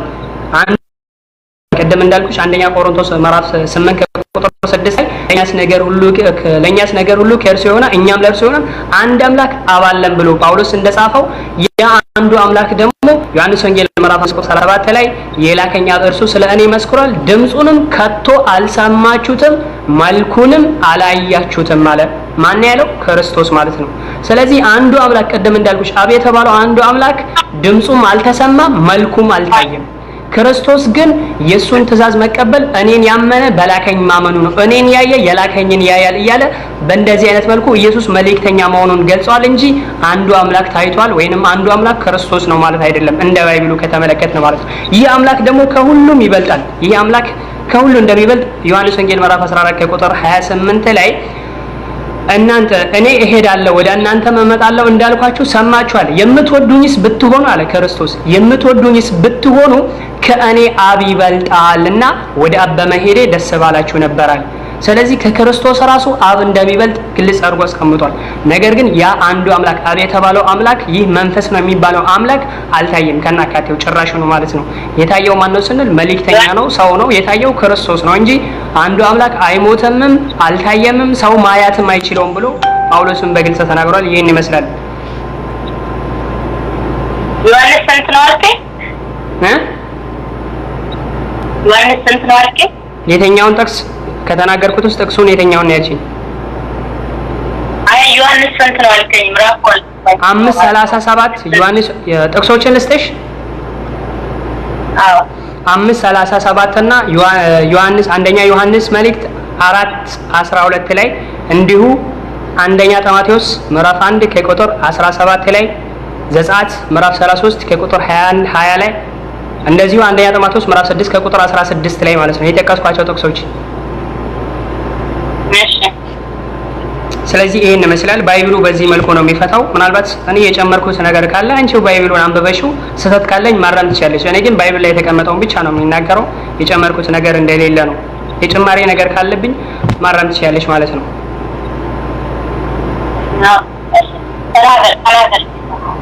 ኦኬ። ስለዚህ ባጭሩ ይሄን ይመስላል። ምናልባት ጥያቄ ልጠይቅሽ ፈቃደኛ ከሆንሽ ልጠይቅሽ፣ ምናልባት ካልሆንሽም ደግሞ ምናልባት እኔ ልጠይቅም የምትይኝ ነገር ማይከፍር ይላልገልሽና መጠየቅ ትችላለሽ። እኔ የቻልኩትን እመልስልሻለሁ፣ ምንም ችግር የለም። ኦኬ። ክርስቶስ እንደሚታወቀው ሰው ነው። አንቺ የምታምኚው ሰው ማምላክም ነው ብለሽ ነው የምታምኚው አይደል? እንዴት ማለት? ኦርቶዶክስ ነሽ አይደል? አይደለም። ኦኬ። ፕሮቴስታንት ነሽ? አዎ ነኝ። ኦኬ። በስላሴ ታምኛለሽ ማለት ነው። ችግር የለም። ክርስቶስ ሰው ነው አምላክ ነው ብለሽ ታምኛለሽ? እንዴት ሰው አምላክ ነው? አምላክ ኦኬ። አምላክ ነው ሰው አይደለም ብለሽ ነው የምታምኚው? አዎ እኔ አምላክ ነው ብዬ ነው እንጂ ሰው ነው ብዬ አላምንም። በጣም ጥሩ። እሺ ኦኬ። በጣም ጥሩ እንስማማ እዚህ ላይ። ስለዚህ ሰው አይደለም ብዬ ነው ማምነው ብለሻል። ባይብል ክርስቶስ ሰው እንደሆነ የሚናገርበት ጥቅስ አለ። ልስጥሽ፣ ምን ትይዋለሽ? ዮሐንስ ወንጌል ምዕራፍ 8 ከቁጥር 40 ላይ እስኪ ኪፈቺው። ዮሐንስ 8:40 ላይ 8:40 አዎ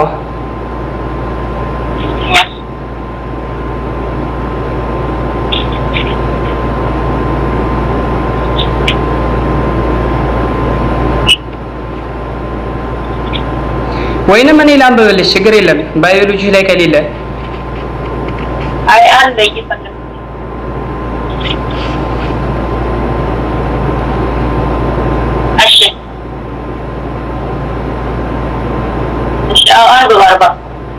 ኦኬ። ነገር ግን አሁን ከእግዚአብሔር የሰማሁትን እውነት የነገርኳችሁ ሰው ይላል። የነገርኳችሁን ሰው ይላል። ክርስቶስ ስለራሱ ሲናገር ከእግዚአብሔር የሰማሁትን እውነት የነገርኳችሁ ሰው ይላል። ስለራሱ ሰው ነኝ ብሎ ይገልጻል።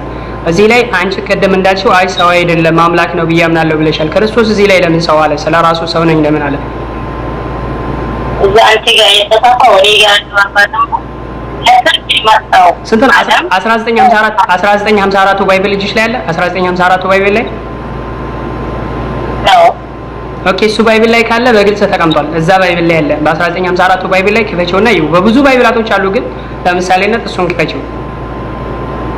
እኔ ጋር ያለው ለፍርድ በመጣው አለ አፈራታም ያለን አይ ለፍርድ በመጣው አለ አፈራታው ያለን አስባራ የነበሩት እንግዲህ ታውቋል።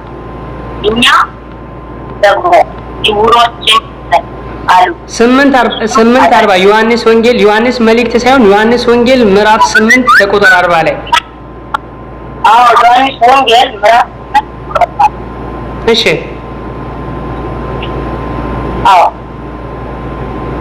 ምን ይላል? አንብቢው እስኪ።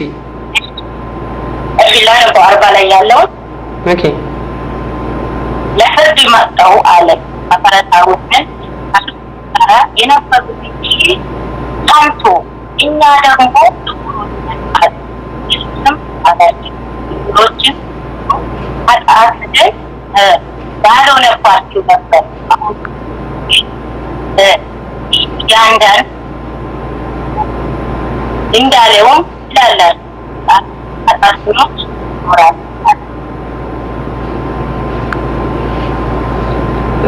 ኖ ያነበብሽው ምን አይነት ባይብል እንደሆነ በስንት ዓመተ ምህረት የተዘጋጀ ባይብል ነው እጅሽ ላይ ያለው? እሺ ሌውና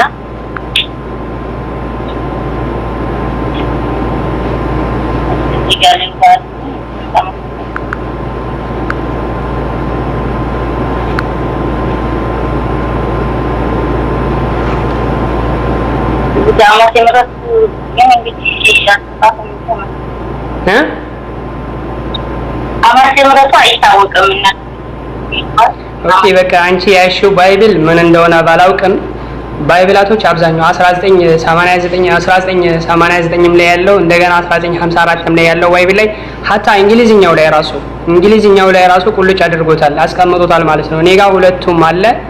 ኪንግ ጄምስ ቨርዥንም ኤንአይቪ ቨርዥንም ሁሉም አለ።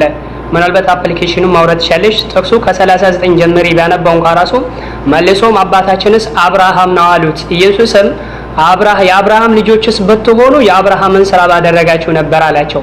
ቀጥሎ ምን አላቸው? ነገር ግን አሁን ከእግዚአብሔር የሰማሁትን እውነት የነገርኳችሁን ሰው ልትገድሉኝ ትፈልጋላችሁ እንዴ? አብርሃም እንዲህ አላደረገም፣ እናንተ የአባታችሁን ስራ ታደርጋላችሁ አላቸው። እኛስ ከዝሙት አልተወለድንም፣ እንደ አንድ አባት አለን፣ እርሱም እግዚአብሔር ነው አሉት። ኢየሱስም አላቸው እግዚአብሔርስ አባታችሁ ከሆነ በወደዳችሁ ነበረ። ከእኔ ከእግዚአብሔር ወጥቼ መጥቻለሁና እርሱ ላከኝ እንጂ ከራሴ አልመጣሁም አላቸው ይላል። እስከ ቁጥር 43 እስከ ቁጥር 42 ላይ ያለው ስናነበው እንደዚህ ነው የሚለው። አንቺ ባይብል ላይ አያሽው ባይብል ምን አይነት ባይብል እንደሆነ አላውቅም። ለማንኛውም 1954ቱን ባይብል ላይ ሌሎቹም እንግሊዝኛ ቨርዥንም ላይ ካሉ በተመልከቻቸው ዮሐንስ ወንጌል ምዕራፍ 8 ከቁጥር 40 ላይ ክርስቶስ ሰው ነኝ ብሎ ይናገራል። ኦኬ ሌላ ጥቅስ ልስጥሽ። እሺ ባይብል ላይ ሌላ ጥቅስ ልስጥሽ በባይብሉ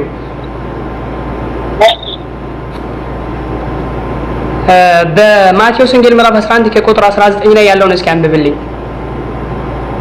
ማቴዎስ ወንጌል ወይንም ሐዋርያ ሥራ ምዕራፍ 7 ከቁጥር 55 እስከ 56 ወይንም ማቴዎስ ወንጌል ምዕራፍ 11 ከቁጥር 19። እሺ ማቴዎስ ወንጌል ምዕራፍ 19 ከቁጥር 19 ላይ ያለውን አንብብልኝ እስኪ። 19 የኢየሩሳሌም አይሁድም ብዙዎች ስለ ወንድሞቹ ያጽናናቸው ወደ ማርያም ማርታም ኢየሱስ እንዲመጣ ተሰማት። 11 ሜሮን አንተ ነህ ዘላለማዊት 11 ማቴዎስ ወንጌል ዮሐንስ ሳይሆን ማቴዎስ ወንጌል። ኦኬ ማቴዎስ 11:19 ማቴዎስ 11:19 ኦኬ አዎ እዛ ላይ እንግዲህ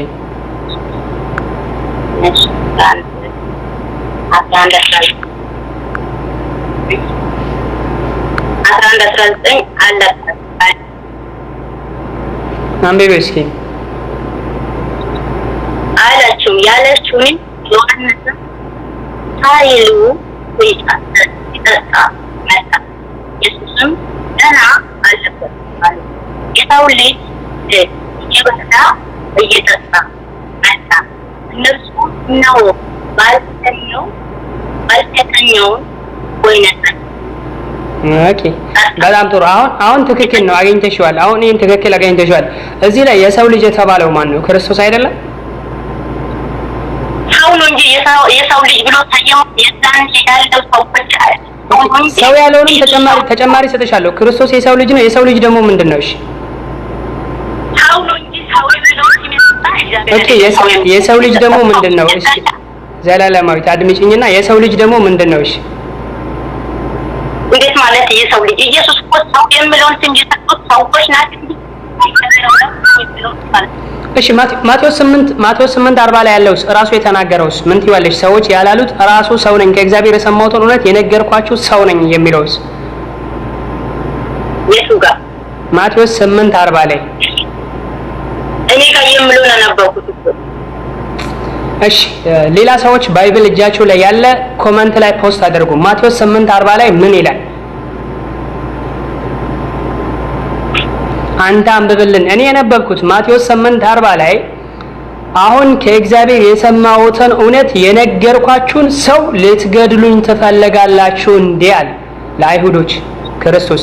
ስለዚህ ከእግዚአብሔር የሰማሁትን እውነት የነገርኳችሁን ሰው ልትገድሉኝ ትፈልጋላችሁ እንዴ ካለ ክርስቶስ ከእግዚአብሔር እውነት ሰምቶ የሚናገር ሰው ነበር። ስለራሱ ሰው ነኝ ብሎ ተናግሯል። ይህን ምን እናርጋው ነው? እሷ በባይብል እኔ ያስኩት ባይብል ላይ የለም ብላለች። እስኪ ፖስት አድርጉት። ማቴዎስ ወንጌል ምዕራፍ 8 ከቁጥር 40 ላይ ምዕራፍ 8 እኔ ጋር ያለው ባይብል ላይ እሺ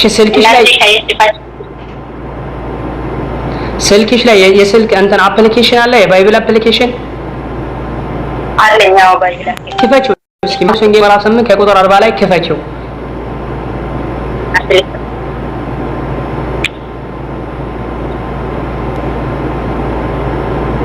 ኦኬ ወንድማሜ ጀዛከላ ኸይር። ይኸው ኮመንትም ላይ እየተፖሰተ ነው። ማቴዎስ ወንጌል ምዕራፍ 8 ከቁጥር 40 ላይ እኔ አልተሳሰኩኝም። ምናልባት የአንቺው ባይብልን ምን አይነት እንደሆነ አላውቅም። ባይብል ላይ እስከ 40 ዓመተ ምሕረቱ ስንተኛ ዓመተ ምሕረት ላይ እንደተዘጋጀ አላውቅም። ያንቺው ባይብል ላይ እኔ ያየሁት ባይብላቶች በጠቅላላ እንደዚህ ነው። እንደውም የተለየ ባይብል አላየሁም በዚህ ጥቅስ ላይ።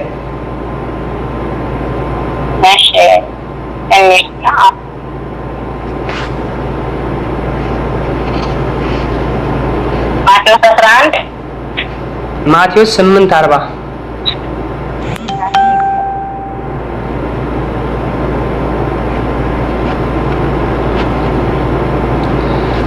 እሺ ታዩና ዘላለማዊት አቤት ሐዋርያ ሥራ ምዕራፍ 7 ከቁጥር 55 እስከ 56 ያለውን አንብቢዎች። ክርስቶስ ሰው እንደሆነ ቁልጭ አድርጎ ጳውሎስ ጽፏል። ሰው እንደሆነ ደግሞ አስቀምጦታል። አዎ ጳውሎስ ጽፏል። ከፈቺው ሐዋርያ ሥራ ምዕራፍ 7 ከቁጥር 55 እስከ 56 ላይ ያለው አሁን ሀታ እብን አሁን እንኳን ራሱ ሰው እንደሆነ ጽፏል። አሁን ማለት ነው።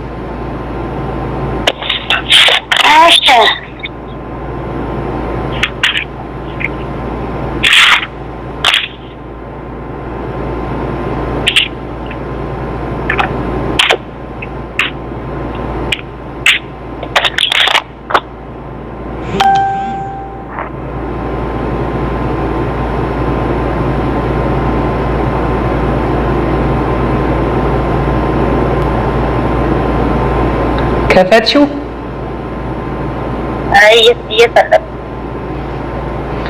ሐዋርያት ሥራ ምዕራፍ 7 ከቁጥር 55 እስከ 56 ያለው ማለት ነው።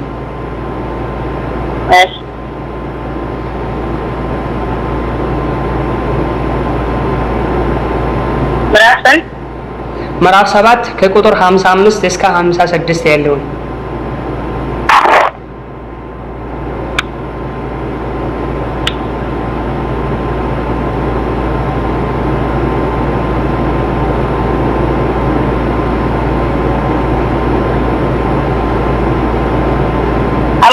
እኔ ከዛ እነሆ ሰማያት ተከፍተው የሰው ልጅም በእግዚአብሔር ቀኝ ቆሞ አያለሁ አለ ይላል ጳውሎስ። ይህን ጽፏል ለሐዋርያት ሥራ ላይ። ምን ይላል? እነሆ ሰማያት ተከፍተው የሰው ልጅም በእግዚአብሔር ቀኝ ቆሞ አያለሁ አለ ይላል። በእግዚአብሔር ቀኝ ቆሞ የሰው ልጅ ማን ነው? እዚህ ደግሞ እስከ 40 ነው።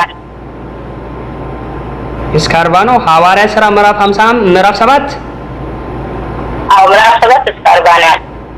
ኦኬ ምናልባት ዘላለማዊት እኔ ከዚህ በላይ ምንም ማድረግ አልችልም። አንቺ ያሽው ባይብል ምን አይነት ባይብል እንደሆነ አላውቅም ራሱ። አረ ባይብል ነው መጣጣም ባይብል ማለት ነው። ኦኬ ስለዚህ ምናልባት እኔ ሌላም ባይብል እንደውም እንግሊዝኛውን ልክፈትልሽ ከቻልሽ ማለት ነው። እንግሊዝኛውን ላምጣው እንትን አስፈላጊ ከሆነ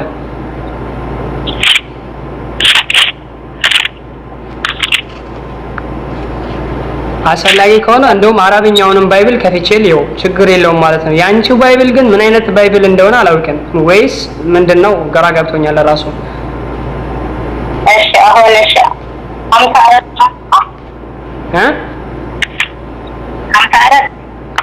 ሐዋርያት ሥራ ምዕራፍ 7 ከቁጥር 55 እስከ 56 ያለውን እሺ አንብበው።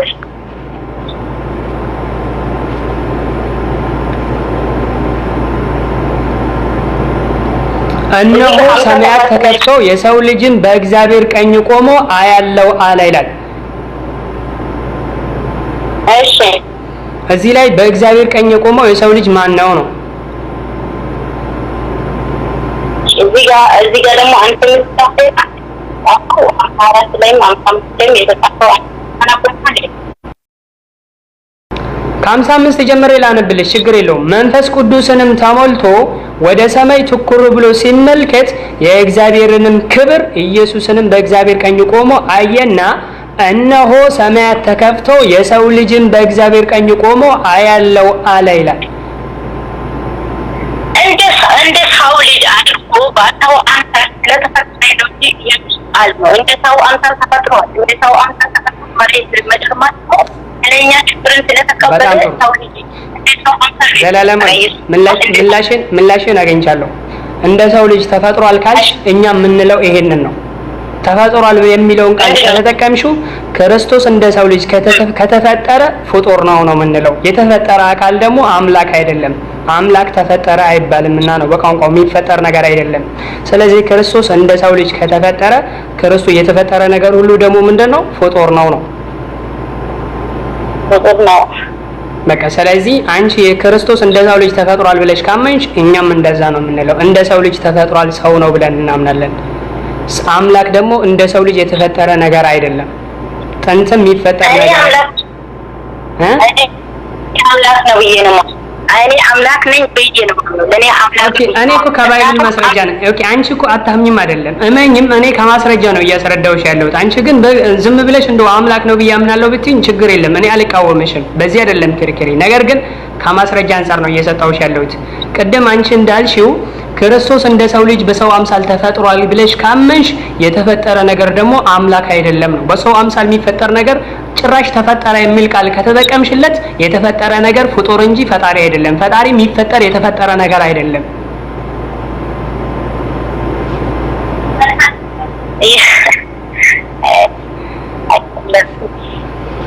ስለዚህ ይሄንን ለህሊናሽ ትቼዋለሁ። ከዚህ በላይ አላስገድደሽም። እኔ አንቺው በተናገርሽው መስፈርት በራሱ ነው የመጣሁበት እንጂ ሌላ ነገር አይደለም። ከባይብል በጠቀስኩት ማረጃ ነው። ስለዚህ ምናልባት ሌላ ጥያቄ ያስከተላለሁ ካልሽ ችግር የለም። አሁንም ሌላ ጥያቄ ልቀበልሽና ላስተናገደሽ። ምናልባትም በቃኛልም ካልሽ በሌላ ጊዜም በሌላ ቶፒክ እንገናኛለን። ለሌላም ብዙ ልጆች እንገባለን እንናገራለን እያሉ ነው። ሀሳብ ካለሽም ልጨረስልሽ። እሺ እና ኢየሱስ ክርስቶስ ሰው ልጅ ነው ነው እንደኔ ነው ፈጣሪ አይደለም ነው እና እዚህ ጋር እንዲላል የሁለተኛው ወገን ግን ሰው በሰው አይታመንም፣ ሰው ለሰው አይሰደድም። እንዴት ሁለተኛ ወይን ግን እኔ ነኝ ብሎ እንዲናገራል ሰው እውነተኛ ክርስቶስ እውነተኛ ግንድ ነው። በዚህ እንሄድም። ክርስቶስ እኮ እውነተኛ ነው። ከፈጣሪ ዘንድ እውነትን ሰምቶ የሚናገር እውነተኛ ሰው እንጂ ውሸተኛ አይደለም። እውነተኛ ነብይ ነበረ። ለምን? ከፈጣሪ ዘንድ የሚሰማ ነገር አለው፣ ሰምቶ ይናገራል። ፈጣሪ ያዘዘውን ስለሚተገብር ይሄ ደግሞ ውሸተኛ አያስብለውም። እውነተኛ ነው ክርስቶስ። እሺ ደግሞ እንዲህ ካለ በኋላ የገበሬው አባት ነው የማይፈራ የገበሬው አባት የማይፈራ ያለው ቅርንጫፍ ሁሉ ያስወግዳል። ፍሬው የማይፈራ ሁሉ እንዲያፈራ ይጠፋል። በእኔ ኑሩ ይህም በእናንተ ቅርንጫፉ በወህኒ ቢኖር ከራሴ ይፈራል እንዳላችሁ እንዲሁም እናንተ ደግሞ አትሉምን? እኔ ግንድ ነኝ፣ እናንተ ቅርንጫፎች ናችሁ። ያንን እንድታደርጉ አትችሉ። በእኔ የሚኖር እኔም በእርሱ እርሱም ብዙ ይፈራል። በእኔ የማይኖር ቅርንጫፉ ወደ ውጭ አጠላልላል። እንዲህ ያለው እስካለ እሱ ሰው ልጅ ነው። ለምን እኔ ይመኑ? ኦኬ ዘላለማዊት፣ አንደኛው ነገር እንንገርሽ። እኛ በክርስቶስ እንደምናምን ታውቂያለሽ? ታምናላችሁ? አዎ እናምናለን። እኛ በክርስቶስ እኮ እናምናለን። ሙታንን በመቀስቀስ ለምጻንን በመፈወስ ተአምራትን በማድረጉ ይሄንን ሙታንን እንደቀሰቀሰ እኮ እናምናለን። እኛ ክርስቶስ ሙታንን ይቀሰቅሳል። ይሄ ባይብል ሳይሆን ቁርአናችንም ይነግራል። ለምጻንንም ይፈውሳል። አስጨርሽኝ ዘላለማዊት። ግን ካንቺና ከኛ የምንለይበት መስፈርቱ ምን እንደሆነ ታውቃለሽ? ተአምር በሚያደርግበት ዙሪያ ላይ እኛ ግን ከፈጣሪ ዘንድ በተሰጠው ስልጣን ተአምራትን አድርጓል ብለን ስናምን፣ አብዛኛው ክርስቲያኖች ግን አይ በራሱ ችሎታ ነው ይላሉ። ከክርስቲያኖችና ከሙስሊሞች በተአምር ዙሪያ ላይ የምንለይበት ይሄ ነው። ለምሳሌ ሙታንን መቀስቀስ ክርስቶስ ሙታንን ይቀሰቅሳል ብትይ የትኛውም ሙስሊም አይክድም። ለምን? ሙታንን እንደሚቀሰቅስ ይሄ ተአምርነት እንደተሰጠው ያምናል። እኛ ሙስሊሞች እኔ አምናለሁ፣ በግልጽ ማለት ነው። ይሄን ከቁርአን ላይጥቀስልኝ ብትጠቅስልሻለሁ። ለምጻንን እንደሚፈውስ ራሱ እናምናለን። ነገር ግን ይሄን ሲያደርግ ክርስቶስ አምላክ ስለሆነ ሳይሆን በነብይነቱ ከአምላክ ዘንድ በተሰጠው ስልጣን ነው የምንለው። ለዚህ እኔ ከቁርአን ሳይሆን ማስረጃ ማምጣት እችላለሁ። ለምሳሌ ዮሐንስ ወንጌል ምዕራፍ 5 ከቁጥር 30 ላይ ክርስቶስ ምንድን ነው ያለው? እኔ ከራሴ ልብ በይ፣ እዚህ ላይ በደንብ አስመረሽ። እኔ ከራሴ አንድ እችል አደርግ አይቻለኝም ማለት ክርስቶስ። አሁን እኛ ሙስሊሞች ቅድም እንዳልኩሽ ከራሱ ማድረግ የሚችለው የራሱ ብቃት አይደለም፣ እሱ አምላክ መሆኑን የሚያሳይ አይደለም፣ ከፈጣሪ ዘንድ ተቀበለ ስንል፣ ክርስቲያኖች ግን አይ አይደለም እሱ አምላክ ስለሆነ ነው ተአምር ያደረገው ብሎ ያምናሉ። እኛ ግን አይደለም። ልክ ሙሴ በራሱ ችሎታ ሳይሆን ልክ ጉዝ የነበረውን በትር ህያው እባብ እንዳደረገ ሁሉ ከአምላክ ዘንድ ይህን ተአምር እንደተሰራ ሁሉ ክርስቶስም ደግሞ የሞተን ሲቀሰቅስ በአምላክ ዘንድ የተሰጠው ተአምር ነው ብለን ስናምን ክርስቶስ ደግሞ ፍርድ ይሰጣል። ዮሐንስ ወንጌል ምዕራፍ 5 ከቁጥር 30 ላይ እኔ ከራሴ አንድ እችል አደርግ አይቻለኝም አለ። እንደሰማው ይፈርዳለሁ አለ። አይሽ ፍርድን እንኳን ራሱ ሲፈርድ ከፈጣሪ ዘንድ የሰማው ነው የሚፈርደው። እንደሰማው እፈርዳለሁ ፍርዴም ቅን ነው አለ። የላከኝም ፍቃድ እንጂ ፍቃዴን አልሻማል። ልክ እኛ ሙስሊሞች የምንለው ይሄንን ነው።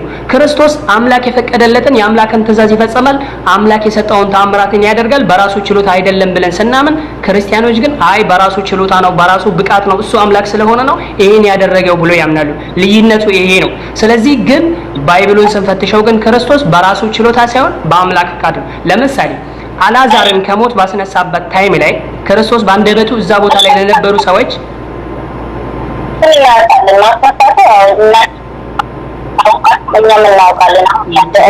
አስጨርሽኝና አንድ ጥቅስ ልጨምርልሽና ማይክ ልስጥሽ ማለት ነው። ለምሳሌ አልዓዛርን ከሞት ቀስቅሶታል ክርስቶስ እንደ ባይብሉ። አልዓዛርን ከሞት በቀሰቀሰበት ሰዓት ራሱ ክርስቶስ ሲናገር የነበረው ምንድነው ያለው? አባት ሆይ አለ። እጆቹን ወደ ላይ አንስቶ ላልጠቅሱ እጆቹን ወደ ላይ አንስቶ አባት ሆይ ስለሰማኸኝ አመሰግናለሁ፣ ሁሌም እንደምትሰማኝ አወቅኩ፣ ነገር ግን አንተ እንደላከኝ ያውቁ ዘንድ ያምኑ ዘንድ በዚህ ዙሪያ ስለቆሙት ህዝብ ተናገርኳል።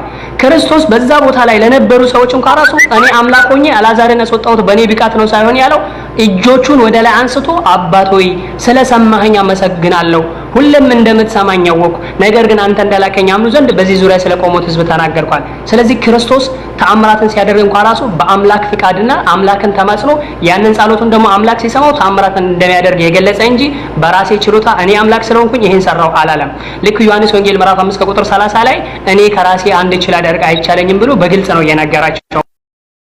ያስረዳው ይሄንን ነው። እኛ ደግሞ ከዚህ አንፃር እኛ ሙስሊሞች ክርስቲያኖች እንደሚሉ ሳይሆን ኢየሱስ ሙታንን ቀስቅሷል፣ ለምጻንን ፈውሷል፣ ይሄን ደግሞ በአምላክ ፍቃድ አድርጓል ብለን እናምናለን። በዚህ ክርስቶስን አንኪደው፣ ክርስቶስ እውነተኛ ነብይ ነው፣ እውነተኛ ሰው ነው ብለን እናምናለን። ክርስቶስን የካደ ሙስሊም እሱ ሙስሊም አይደለም፣ በክርስቶስ እስካላመነ ድረስ ማለት ነው። እኛ የምናምነው በአጠቃላይ ስለሆነ፣ ስለዚህ ይሄንን ነው የሚመለከተው። ሀሳብ ካለሽ የመጨረሻ እድል ስጥሽና ሌሎች እንገባለን የሚሉ ሰዎች ስላሉ እስኪ መድረክ ክፍት እናደርግላቸዋለን ኢንሻአላህ። እሺ እዚህ ከምንላ አይብትኖሩ ቃሎችን ባላንት የሚወዱት ሁሉ ለምን ይሆንማ ብዙ ሲሰሩ ደቀ መዝሙር ሆነ ይባርካል። ድምፅሽን ከፍ ለማድረግ ሞክሪ ዘላለማዊት። እዚህ ጋር ምን ይላል? አብ እንደወደደኝ ወደዳቸው፣ ፍቅር እንዱሩ በአባቴም ትእዛዝን ጠብቁ፣ በፍቅር እንድትኖሩ በፍቅር ትኖራላችሁ። ደስታዬ በእናንተ እንዲሆን ደስታችሁም እንዲፈጸም ይሆናል። ነገር ግን ይላችኋል እኔ እንደወደድኳችሁ እርስ በራሳችሁ ትዳሬ ነፍስ ስለወደድኳት የሚበልጥ ፍቅር ለማንም እኔ እያዘጋችሁ ታደርጉ። አንተ ወዳጆቼ ናቸው፣ ባሪያዎቼ አልላቸውም። ባሪያ ከጌታ የሚያደርገውን አያወቅም፣ ወዳጆቼ ግን ብያቸዋል። አባቴ የሰማሁት አሳወቃችሁ፣ መርጣችኋለሁ እንጂ እናንተ አልመረጣችሁም። አብ የምትለምኑት ሁሉ እንድትቀር ልትሄዱ ፍሬን ልትኖሩ ሾማችኋል። እርስ በራሳችሁ እንድትዋደዱ አዘዝኳችኋል። ኦኬ ዘላለም አትጨርሽ? አዎ አሁን ባነበብሽው ጥቅስ ላይ እኔ ተቃውሞ የለኝም። ክርስቶስ የሚላችሁን አድርጉ፣ የሚነግራችሁን ነገር ፈጽሙ፣ ታዘዙ ብሏል። ይሄ ደግሞ መታዘዝ ግድ ነው ብዬ ነው የማምነው እኔ ማለት ነው። ለምን ክርስቶስ ከፈጣሪ የሰማውን ነገር ካዘዘ እሱን መታዘዝ ግድ ነው ብዬ አምናለሁ። በእስልምና እንኳን ራሳችን አምላክን ለመታዘዝ ነቢያቶችን መታዘዝ አንድ ነብይ ታዲያ እንዴት ሰው ነው ቅርንጫፍ ጥሩ ፍሬ ካልፈታ ማቃጠል አንድ ነብይ እንዴት አሁን እና ሌሎቹ አንድን ማቃጠል ታለ ብዙ የማይፈሩት አላቸዋለ ሰው ሊያቃጥል እንዴት ለበታ ድምፅሽ አልጠራም። ዘላለማዊት ድምፅሽ አልጠራም። ቀስ ብለሽ ለማስረዳት ሞክሪ። ድምፅሽ አይጠራም። የምትናገሪው አይሰማም? ይሰማል፣ ግን ድምፅሽ አይጠራም። እዚህ ጋር ምን አለ? መልካም ፍሬ የማይሰሩትን አቃጥላቸዋለሁ አሉ። እሱ አምላክ ካልሆነ ሰውን ለማከሰት ስልጣን አይሰጣም። መልካም ፍሬ የሚያፈሩትን አቃጥላቸዋለሁ አለ። እስኪ ጥቅሱን ንገሪኝ። የትኛው ጥቅስ የትኛው ምዕራፍ ላይ ነው ያለው? ዮሐንስ ወንጌል ምዕራፍ ስንት? ምዕራፍ 15 ቁጥር ስንት ላይ? ቁጥር 1 ያለው ነገር እኔ ያነበብኩት እስከ 11 ነው። ምዕራፍ ስንት ነው? ምዕራፍ 15 ኦኬ ምዕራፍ 15 ከቁጥር 1 ነው ልጀምር ወይስ ቁጥር ስንት ላይ? አንድ ጀምረህ እስከ 11 ያለው ብቻ ነው። ኦኬ ኃይለ ቃሉን ብትነግረኝ ግን ይቀለኝ ነበር። ሙሉን አንብበው ካልሽኝ ታነበው ችግር የለም። አይ ችግር የለውም። እስቲ ያለውን ቁጥር አሁን ያልሽኝ ቁጥር ስንት ላይ ነው? እሱን ንገሪኝ። 5 ኦኬ እኔ የወንድ ግንድ ነኝ እናንተም ቅርንጫፎች ናችሁ ያለ እኔ ምንም ልታደርጉ አትችሉምና በእኔ የሚኖር እኔም በእርሱ እርሱም ብዙ ፍሬ ያፈራል በእኔ የሚኖር ቢሆን እንደ ቅርንጫፍ ወደ ውጪ ይጣላልም ይደርቃልም እነርሱንም ሰብስበው ወደ እሳት ይጥሏቸዋል ያቃጥሏቸዋልም በእኔ ብትኖሩ ቃሎቹም በእናንተ ቢኖር የምትወዱትን ሁሉ ለምኑ ይሆንላችኋልና ብዙ ፍሬ ብታፈሩ ደቀ መዛሙርቴ ብትሆኑ በዚሁ አባቴ ይከበራል ይላል። አንቺ ምንድነው የትኛውን ጥቅስ ላይ ነው ጥያቄ ጠየቅሽኝ? በስሜ የምትፈልጉትን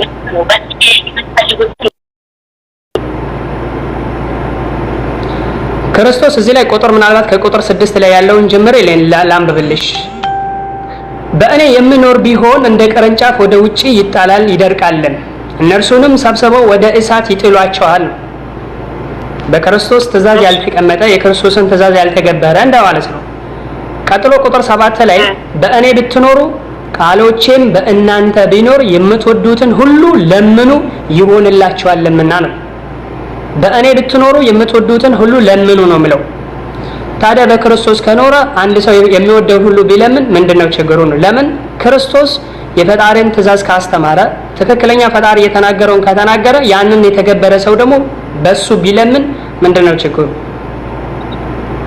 በሱ እንዴት ልንለምን እንችላለን? በክርስቶስ ብለን አሁን እኛ የምንጠራው አሁን ለምክንያቱም እግዚአብሔር አምላክ ልንጠራ ከፈለግን እኔን ለምኑ እኮ አይደለም ጥቅሱ እኔን ለምኑ አይደለም የሚለው። ቁጥር 7 ላይ በእኔ ብትኖሩ ቃሎቼም በእናንተ ቢኖሩ የምትወዱትን ሁሉ ለምኑ ይሆንላችኋልም ነው የሚለው እንጂ እኔን ለምኑ አይደለም ክርስቶስ ያለው። በክርስቶስ የኖረ ሰው ብለምን ልመናው ተቀባይነት እንደሚያገኝ ለመግለጽ እንጂ ክርስቶስ እኔን ለምኑኝ አይደለም ያለው። ጥቅሱ ላይ ምናልባት አይተሽው ከሆነ በደንብ ይው አይቻለሁ እኮ ጥቅሱ የሚናገረው በእኔ ብትኖሩ ብሎ ክርስቶስ እሱ ያዘዘውን ተግባር እንደቢፈጽሙ ማለት ነው። ክርስቶስ በእኔ ብትኖሩ ቢል በአካሉ ማለት ሳይሆን እሱ ያዘዘውን የእሱን ትእዛዝ ቢፈጽሙ ቢተገብሩ፣ ለምን እሱ ፈጣሪ ያዘዘውን ስለሚናገር ያንን ቢያደርጉ ብትለምኑ ልመናቸው ተቀባይነት እንደሚያገኝ እንጂ የሚገልጸው ክርስቶስ እኔን ለምኑኝ አይደለም ያለው። ክርስቶስ ራሱ ይለምናል። ለምሳሌ ወደ ዕብራውያን ሰዎች ምዕራፍ 5 ከቁጥር 7 ላይ ገብተሽ ብትመለከቺ ወደ ዕብራውያን ሰዎች ጳውሎስ ጽፏል። ወደ ዕብራውያን ሰዎች ጳውሎስ ሲጽፍ ምን ብሏል? ከሞት ሊያድነው ወደሚችል አካል ከታላቅ ብርቱ ጩኸትና እንባ ጋራ ጸሎትንና ምልጃን አቀረበ፣ እግዚአብሔርን ስለመፍራቱ ተሰማለት ይላል።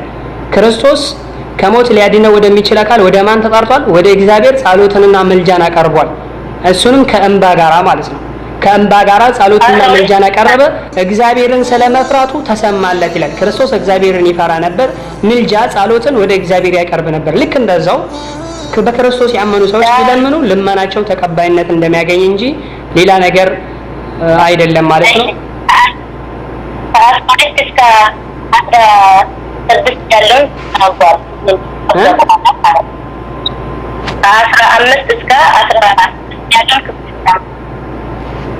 ከ15 እስከ ስንት የምዕራፍ ስንት ነው?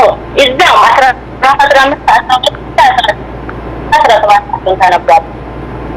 ከ14 እስከ 17 ላይ ነው። 12 ኦኬ ሰላም ከ12 እስከ 17 ያለውን እኔ እንደወደድኳችሁ እርስ በራሳችሁ ትዋደዱ ዘንዳ ትእዛዜ ይህች ናት። ትክክል ነኝ አይደል? ጥቅሱን አዎ ትክክል ነህ። እኔ ያዘዝኳችሁን ሁሉ ብታደርጉ እናንተ ወዳጆቼ ናችሁ። ከእንግዲህ ወዲህ ባሮቼ አልላችሁም፣ ባሪያ ጌታው የሚያደርገውን አያውቅምና ወዳጆቼ ግን ብያችኋለሁ። ከአባቴ የሰማሁትን ሁሉ ለእናንተ አሳውቃቸዋለሁና እኔን መረጥኳችሁ እንጂ እናንተ አልመረጣችሁኝም። አብን በስሜ የምትለምኑትን ሁሉ እንዲሰጣችሁ ልትሄዱና ፍሬ ልታፈሩ ፍሬያችሁም ሊኖር ሾሜያችኋለሁ ይላል። እርስ በራሳችሁም እንድትዋደዱ ይህን አዛችኋለሁ ይላል። እስከ ቁጥር 17 ላይ ያለው በትክክል አነበብኩኝ? አዎ። ኦኬ፣ ጥያቄው ምንድነው? ምናልባት ላንቺ ያልገባሽ ክልል አልሆነ ለኔ የገባኝ ነገር እሺ ያንተ የገባውን ነገር እዚህ ላይ እኔ እንደሚረዳው ከሆነ ክርስቶስ አሁንም እየተናገረ ያለው ቅድም እንዳልኩሽ ነው። ከእንግዲህ ወዲህ ባሮች ያልላችሁም ባሪያ ጌታውን የሚያደርገውን አያውቅምና ወዳጆቼ ግን ብያችኋለሁ አለ። ከአባቴ የሰማሁትን ሁሉ ለእናንተ አሳውቃችኋለሁ። ምክንያቱም ቅድም እንዳልኩሽ ዮሐንስ ወንጌል 8:40 ላይ ከእግዚአብሔር ይሰማል እግዚአብሔርን አባት በሚል ቋንቋ ይጠራዋል እንደ ባይብሉ።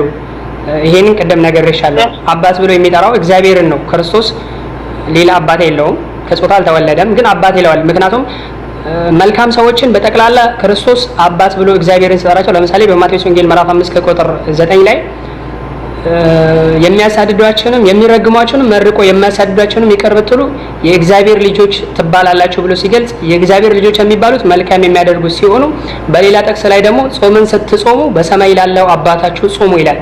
ጾምን ስትጾሙ በሰማይ ላለው አባታችሁ ጾሙ ሲል አባት የሚለውን ማለት ነው አምላክን አባት በሚል ቋንቋ ሲጠራው መልካም የሚያደርጉ ሰዎችን ደግሞ የእግዚአብሔር ልጅ በማለት ይጠራቸዋል። ይሄ ባይብላዊ አገላለጽ ነው። በተለያየ ቦታ ላይ አለ። ካስፈለገ በሌላ ቶፒክ እንገናኝበታለን። ስለዚህ ይህንን መሰረት አድርጎ ክርስቶስ ምን አለ? እኔ መረጥኳችሁ እንጂ እናንተ አልመረጣችሁኝም አለ። ክርስቶስ እሱን የተከተሉ ሰዎችን ካልሆነ እንዴት ነው እኛን ሊመርጥ የሚችለው? እኛ መመርጥ የሚችለው እግዚአብሔር አምላክ ነው እንጂ እሱ አምላክ ካልሆነ እኛ ሊመርጥ እንዴት ምን ነው? እኛ መምረጥ የሚባለው ነገር በተለያየ ሁኔታ ይመጣል። እኔ አሁን የሆነ ተወሰነ አካል መረጥኩኝ ማለት አምላክ ካልሆነ መምረጥ አይችልም ማለት አይደለም። መምረጥ የሚባለው ነገር ደግሞ በአምላክና አምላክ ባልሆነ አካል ልዩነት የሚያመጣ ነገር ሳይሆን ክርስቶስ ደቀ መዛሙርት አለው። ደቀ መዛሙርት ተመርጦለታል አይደል? ያን ደቀ መዛሙርት ክርስቶስ መርጧቸዋል። ያ ማለት አምላክ ስለሆነ መረጥ አይባልም። ለእያንዳንዱ ነብይ ደቀ መዛሙርት እንደሚኖረው ሁሉ ማለት ነው። ስለዚህ መምረጥ የሚለው ቋንቋ አምላክ እሱ አምላክ ስለሆነ ወይንም ለእሱ ሌሎቹ ፍጡር ስለሆኑ ሳይሆን እሱን የተከተሉ ሰዎችን ክርስቶስ መርጧቸው ይከተላሉ ነው። ይህንን ለማሳየት እንጂ መረጥኳቸው ያለው ሌላ ነገር ያሳያል ብዬ አላምንም። ምክንያቱም መረጃ አልደረሰኝም። በዚህ ምናልባት የተለየ መረጃ ካለሽ ችግር የለም፣ ለመቀበል ዝግጁ ነኝ።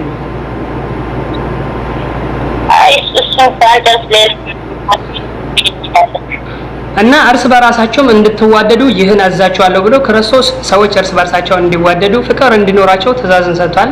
ከዚህ የተለየ ነገር ምናልባት እኔ የተረዳሁት በዚህ መልኩ ነው። የተለየ ነጥብ ካለ ችግር የለም፣ እኔ ለመቀበል ዝግጁ ነኝ ማለት ነው። ጨረሽ? ኦኬ፣ እኔም አመሰግናለሁ። ኦልሬዲ ያው ብዙ ታይም ተጠቅመናል። እንደምትረጂኝም ተስፋ አደርጋለሁ። ለሌሎችም እድል እንስጣቸውና ኢንሻአላህ ሌላ ጊዜም ጥያቄ ካለሽ ልንገናኝ እንችላለን። ሀሳብ ካለሽ ምናልባት ብዙ ተከታዮች እዚህ ስለሚከታተሉ ሰላም ብለሻቸው ምትወጪም ከሆነ ነገር ከሆነ መውጣት ትችላለሽ። ማይክ ፍሪ ላድርግልሽ።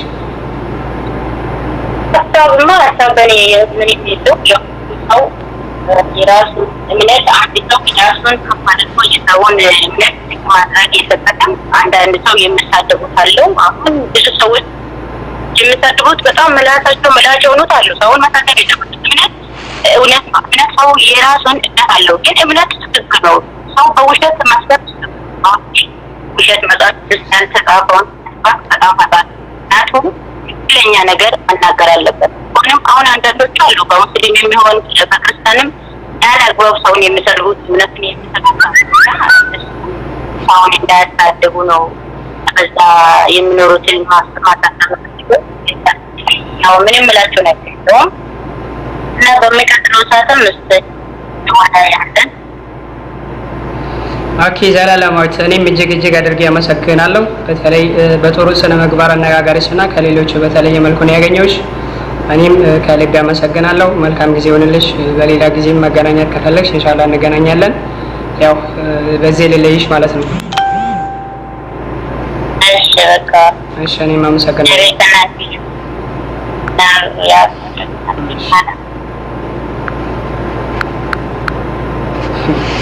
ከላይ የምትሳደቡ ሰዎች እኔ እኮ ለምን እንደምትሳደቡ በጣም ነው ግርም የምትሉኝ። ቢያንስ ስነ ስርዓት ከዘላለማዊ ተማሩ። ክርስቲያን ወገኖች ከላይ እየተሳደባችሁ የነበራችሁ አላችሁ። በመሃል ደግሞ አላህ ማን ነው ይለኛል መልስ ይለኛል፣ እንደውም ኮሜንት ላይ ማለት ነው። ስለዚህ ለማንኛውም ይሄን ይመስላል ወንድሜ ማሜ። ምናልባት ቶክቶክ ባለበት ስልክ ላይ ገብቼበታለሁ። እሞ ላይ ከሰራለ ምልክት ልስጥ እስኪ። እሞ ላይ ከሰራለ ማሜ ኮልሚ ያልከኝ ነበረ፣ ከላይ አይቻለሁ ኮሜንት። እሞ ይሰራላል? እስኪ ማሜ ምልክት ሰጠኝ፣ ወይንም ሜሴንጀር ላይ ቶክቶክ ባለበት ስልክ ቀጥታ ስለገባውበት ይሰራል ያለ አይመስለኝም።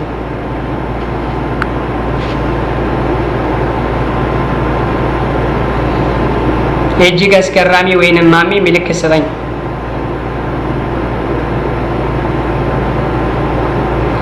አዎ አሲያ በጣም ጎበዝ ናት። ራሷ ጎበዝ ናት። የተረጋጋ ስሜት አላት። ለመረዳትም ፍላጎት አላት። ራሱ እንደሌሎቹ ያለች አትሞግትም። ባይብል ላይ የተቀመጠውን ትቀበላለች ማለት ነው። ራሱ ያው ልቧ እስከሚያምን ነው። አላህ ሂዳያ ይስጣት ማለት ነው። ሌላ ምንም ነገር የለም። ፋይሮ ደውል ይለኛል። እዚህ ላይ እንትን አድርጌ አስቀምጬልሃለሁ። ይኸው ሊንኬን ከታች በኩል ፒን አድርጌዋለሁ። በዛ ሊንክ ገብተህ ጀርባ ላይ ወጥተህ ሜሴንጀር ላይ ደውልልኝ። ችግር የለም አነሳልሃለሁ። መነጋገር በምትፈልግበት ነገር ላይ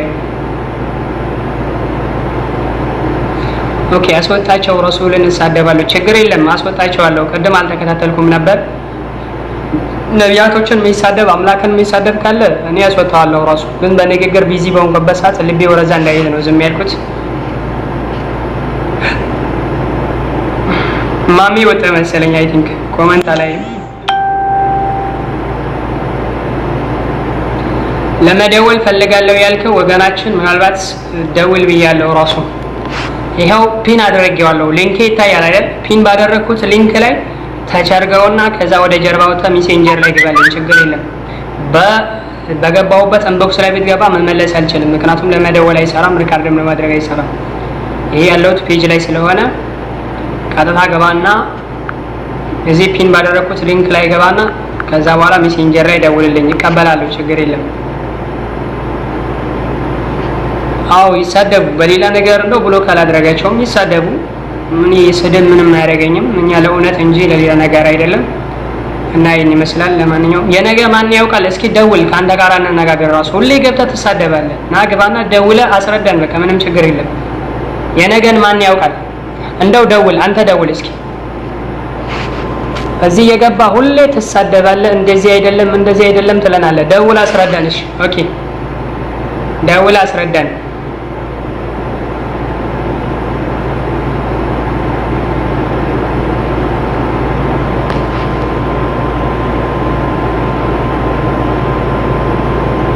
ፌሮ ማንደፍሮ ደውል ብዬሃለሁ። ራሱ ደውል፣ ሜሴንጀር ላይ ደውልልኝ በዚህ ሊንክ።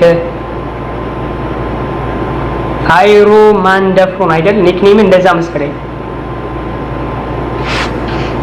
በእናትህ ደውል 05 ቁጥርህን እዚህ ፖስት አታድርገው። እኔ ቁጥር ሴቭ አድርጌ አሁን ልደውልልህ ገና ታይም የለኝም። ሜሴንጀር ላይ ደውልልኝ። ያው እዚህ ያለ አይደል?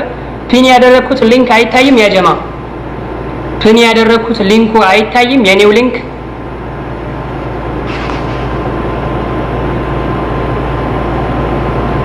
ኦኬ። ልደውልለትና ቆይ ቅድም ቁጥሩን ለላከልኝ ልጅ ልደውልለት። ታገሱኝ።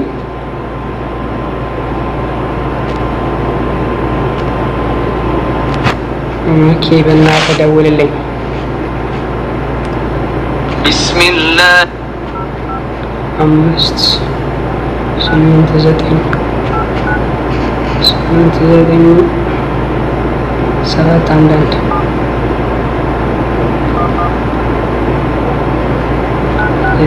6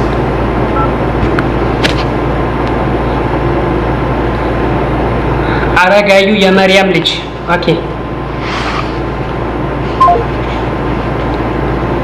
ስልኩ አይሰራም፣ ይመልሳል። አረጋዩ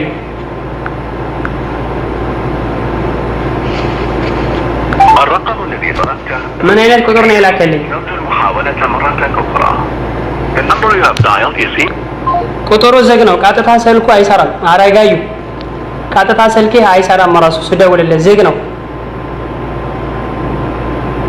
እዚህ ሳውዲ ስለሆንክ ቀጥታ ደውዬልህ ነበር፣ ዝግ ነው ስልኬ ላይ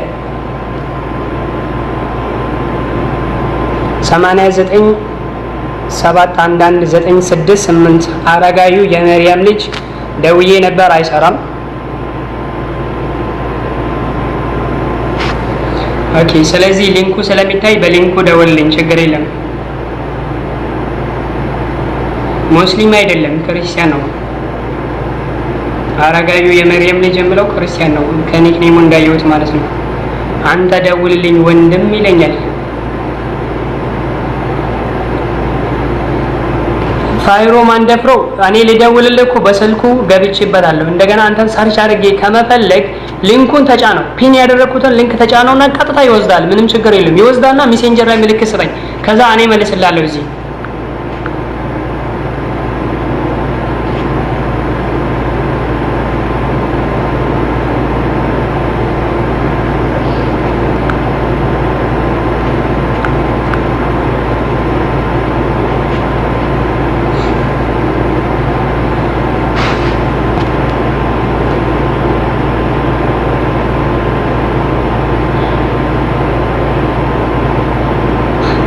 የተዘጋ ስልክ ነው የምሰጥክ?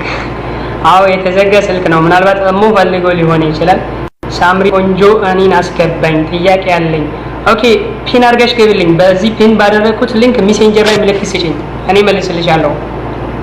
ድምጼ ከተሰማችሁ ማንኛችሁ መግባት የምትፈልጉ ክርስቲያን ወገኖች ፒን ባደረኩት ሊንክ ላይ ተጭናችሁ ሜሴንጀር ላይ ምልክት ስጡኝ።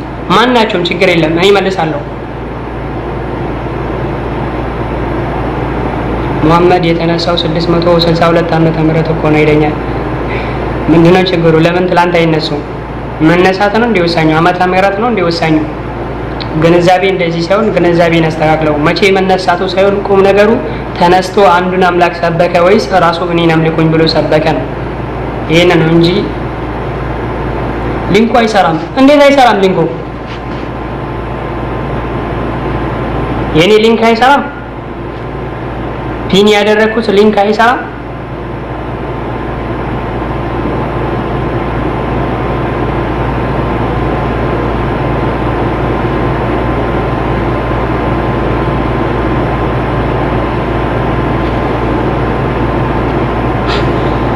ያንተ አላህ ለምንድን ነው 72 ምስቶችን ገነት ላይ ፈቀደው? የለም 72 ምስቶችን ገነት ላይ አልተፈቀደልንም። ሐዲስ ላይ እንደዚህ አይነት ነገር አገኘው። ሐዲሱ ሰሂህ ይሁን ደዒፍ እንኳን ለይታ አታውቀውም። ናግባና በተነሳው ቶፒክ ላይ ማስረዳት ከቻልክ እና ችግር የለም ማስረዳት። ዳርዳር ማለት ስድቡ አስፈላጊ አይደለም። የነገን ማን ያውቃል? ግባ፣ ይኸው መድረክ ክፍት አድርጌልሃለሁ፣ ይኸው ሜዳው ፈረሱም አስረዳን። በቃ እኛ መረዳት እንፈልጋለን። አዋቂ ከሆንክ እኛ መረዳት እንፈልጋለን። ተማሪ እንደመሆናችን መጠን እንማራለን። አስረዳኝ፣ ይኸው መድረኩ ክፍት ነው፣ ደውል ብያለሁ። አይ ካልሆነም ደግሞ ኮመንት ላይ ሁሌ መሰዳደብ ምንም ትርጉም የለውም። መሰዳደብ ምንም ፋይዳ ሊያመጣ አይችልም እና ስለዚህ መሰዳደቡ ምንም አይጠቅመን ብዬ ተስፋ አደርጋለሁ። ያው የሚጠቅመው ግን እውነትን መረዳዳትና እውነትን መነጋገር ነው ራሱ።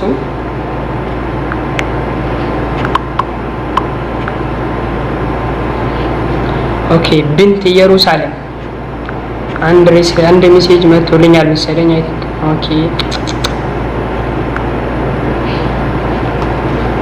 በእኑ ኢንቦክስ ላይ አትግቡ። በፔጁ ሳይሆን የኔን ስም ሰርች አድርጉትና በግል አካውንቴ ላይ ግቡ።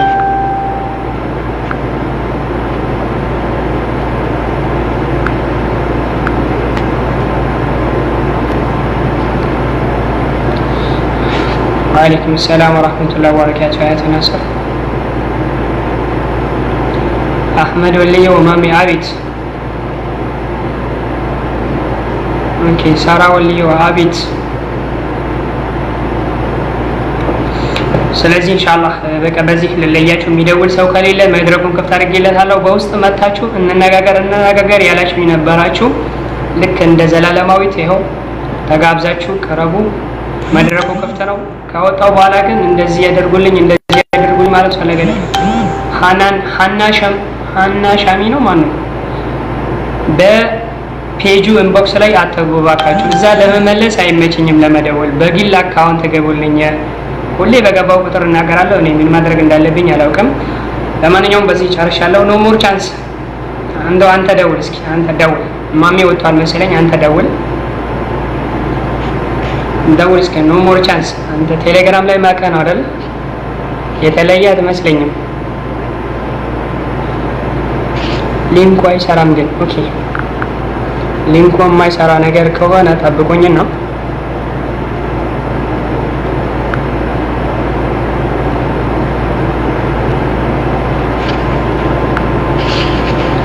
ይሄን የግል አካውንት ይታያችኋል አይደል? ይሄ የግል አካውንት ይታያችኋል። ይሄን የግል አካውንት ሰርች አድርጉት። የግል አካውንት ሰርች ስታደርጉት ከፔጁ ውጪ ይመጣችኋል። ፔጁ ሳይሆን ይሄ ተመሳሳይ ይመጣላችኋል በኒክ ኔሙ ማለት ነው። ስለዚህ ይሄ ሲመጣላችሁ ቀጥታ ሜሴንጀር ላይ ያስገባችኋል ያለምንም ጥርጥር።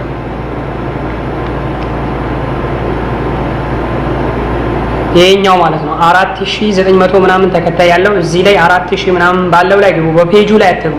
ይሄን ከገባችሁ ቀጥታ ያመጣላችኋል ወዲያው ሜሴንጀር ላይ። ስለዚህ ይሄን አክል ከተናገርኩኝ ከዚህ በላይ ይጠበቅብኛል ብዬ እንትን አልልም። ይሄን ይመስላል። ለማንኛውም ያው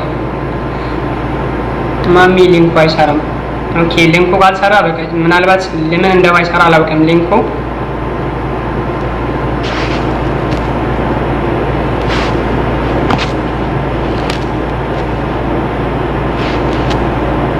እስኪ ይኸው እንትን አድርጌዋለሁ አሁን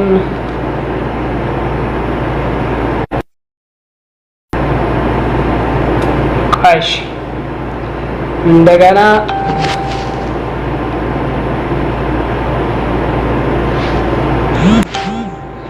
እሺ የኔ ሊንክ እኮ ያለው አለ የኔን የግል ፔጅን መጣው የግል አካውንቴን የምታውቁ ሰዎች እስኪ ሊንኩን ኮፒ አድርጋችሁ እዚህ ፖስቱልኝና ምናልባት ከተገላገልኩኝ ማለት ነው ራሱ የግል አካውንቴን የምታውቁት ሊንኬን ኮፒ አድርጉትና እዚህ ፖስቱት። ከዛ በኋላ እኔ ፒን አደርገዋለሁ ያንን ኮሜንት ማለት ነው ራሱ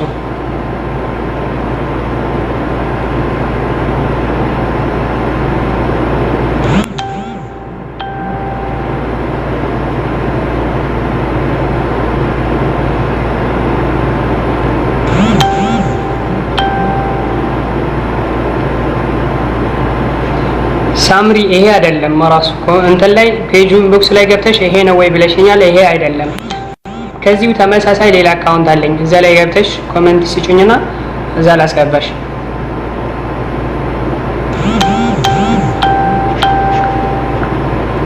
አቤት በፔጅ ኮሜንት መስጣት የፔጁ ኢንቦክስ እኮ በጣም ብዙ ነው። እኔ መመለስ አልችል እዛ መደወል አልችል ቢችል ኖሮ እኮ ደግ ነበረ። ይሰራል ሊንኩ አይሰራም። ኦኬ እሺ ቆይ ሃናን ፖስተዋለች። ይሄ ሊንክ ከሰራ እስኪ ሃናን የወሂድ ተማሪ እንዳርገው ፒን ላርገው እስኪ። እሺ ይኸው የሃናንን እንትን ሊንክ ኮፒ አድርጌዋለሁ። ከሰራላችሁ እስኪ እሱን ሞክሩትና ከሰራላችሁ እዛ ላይ ደውሉ።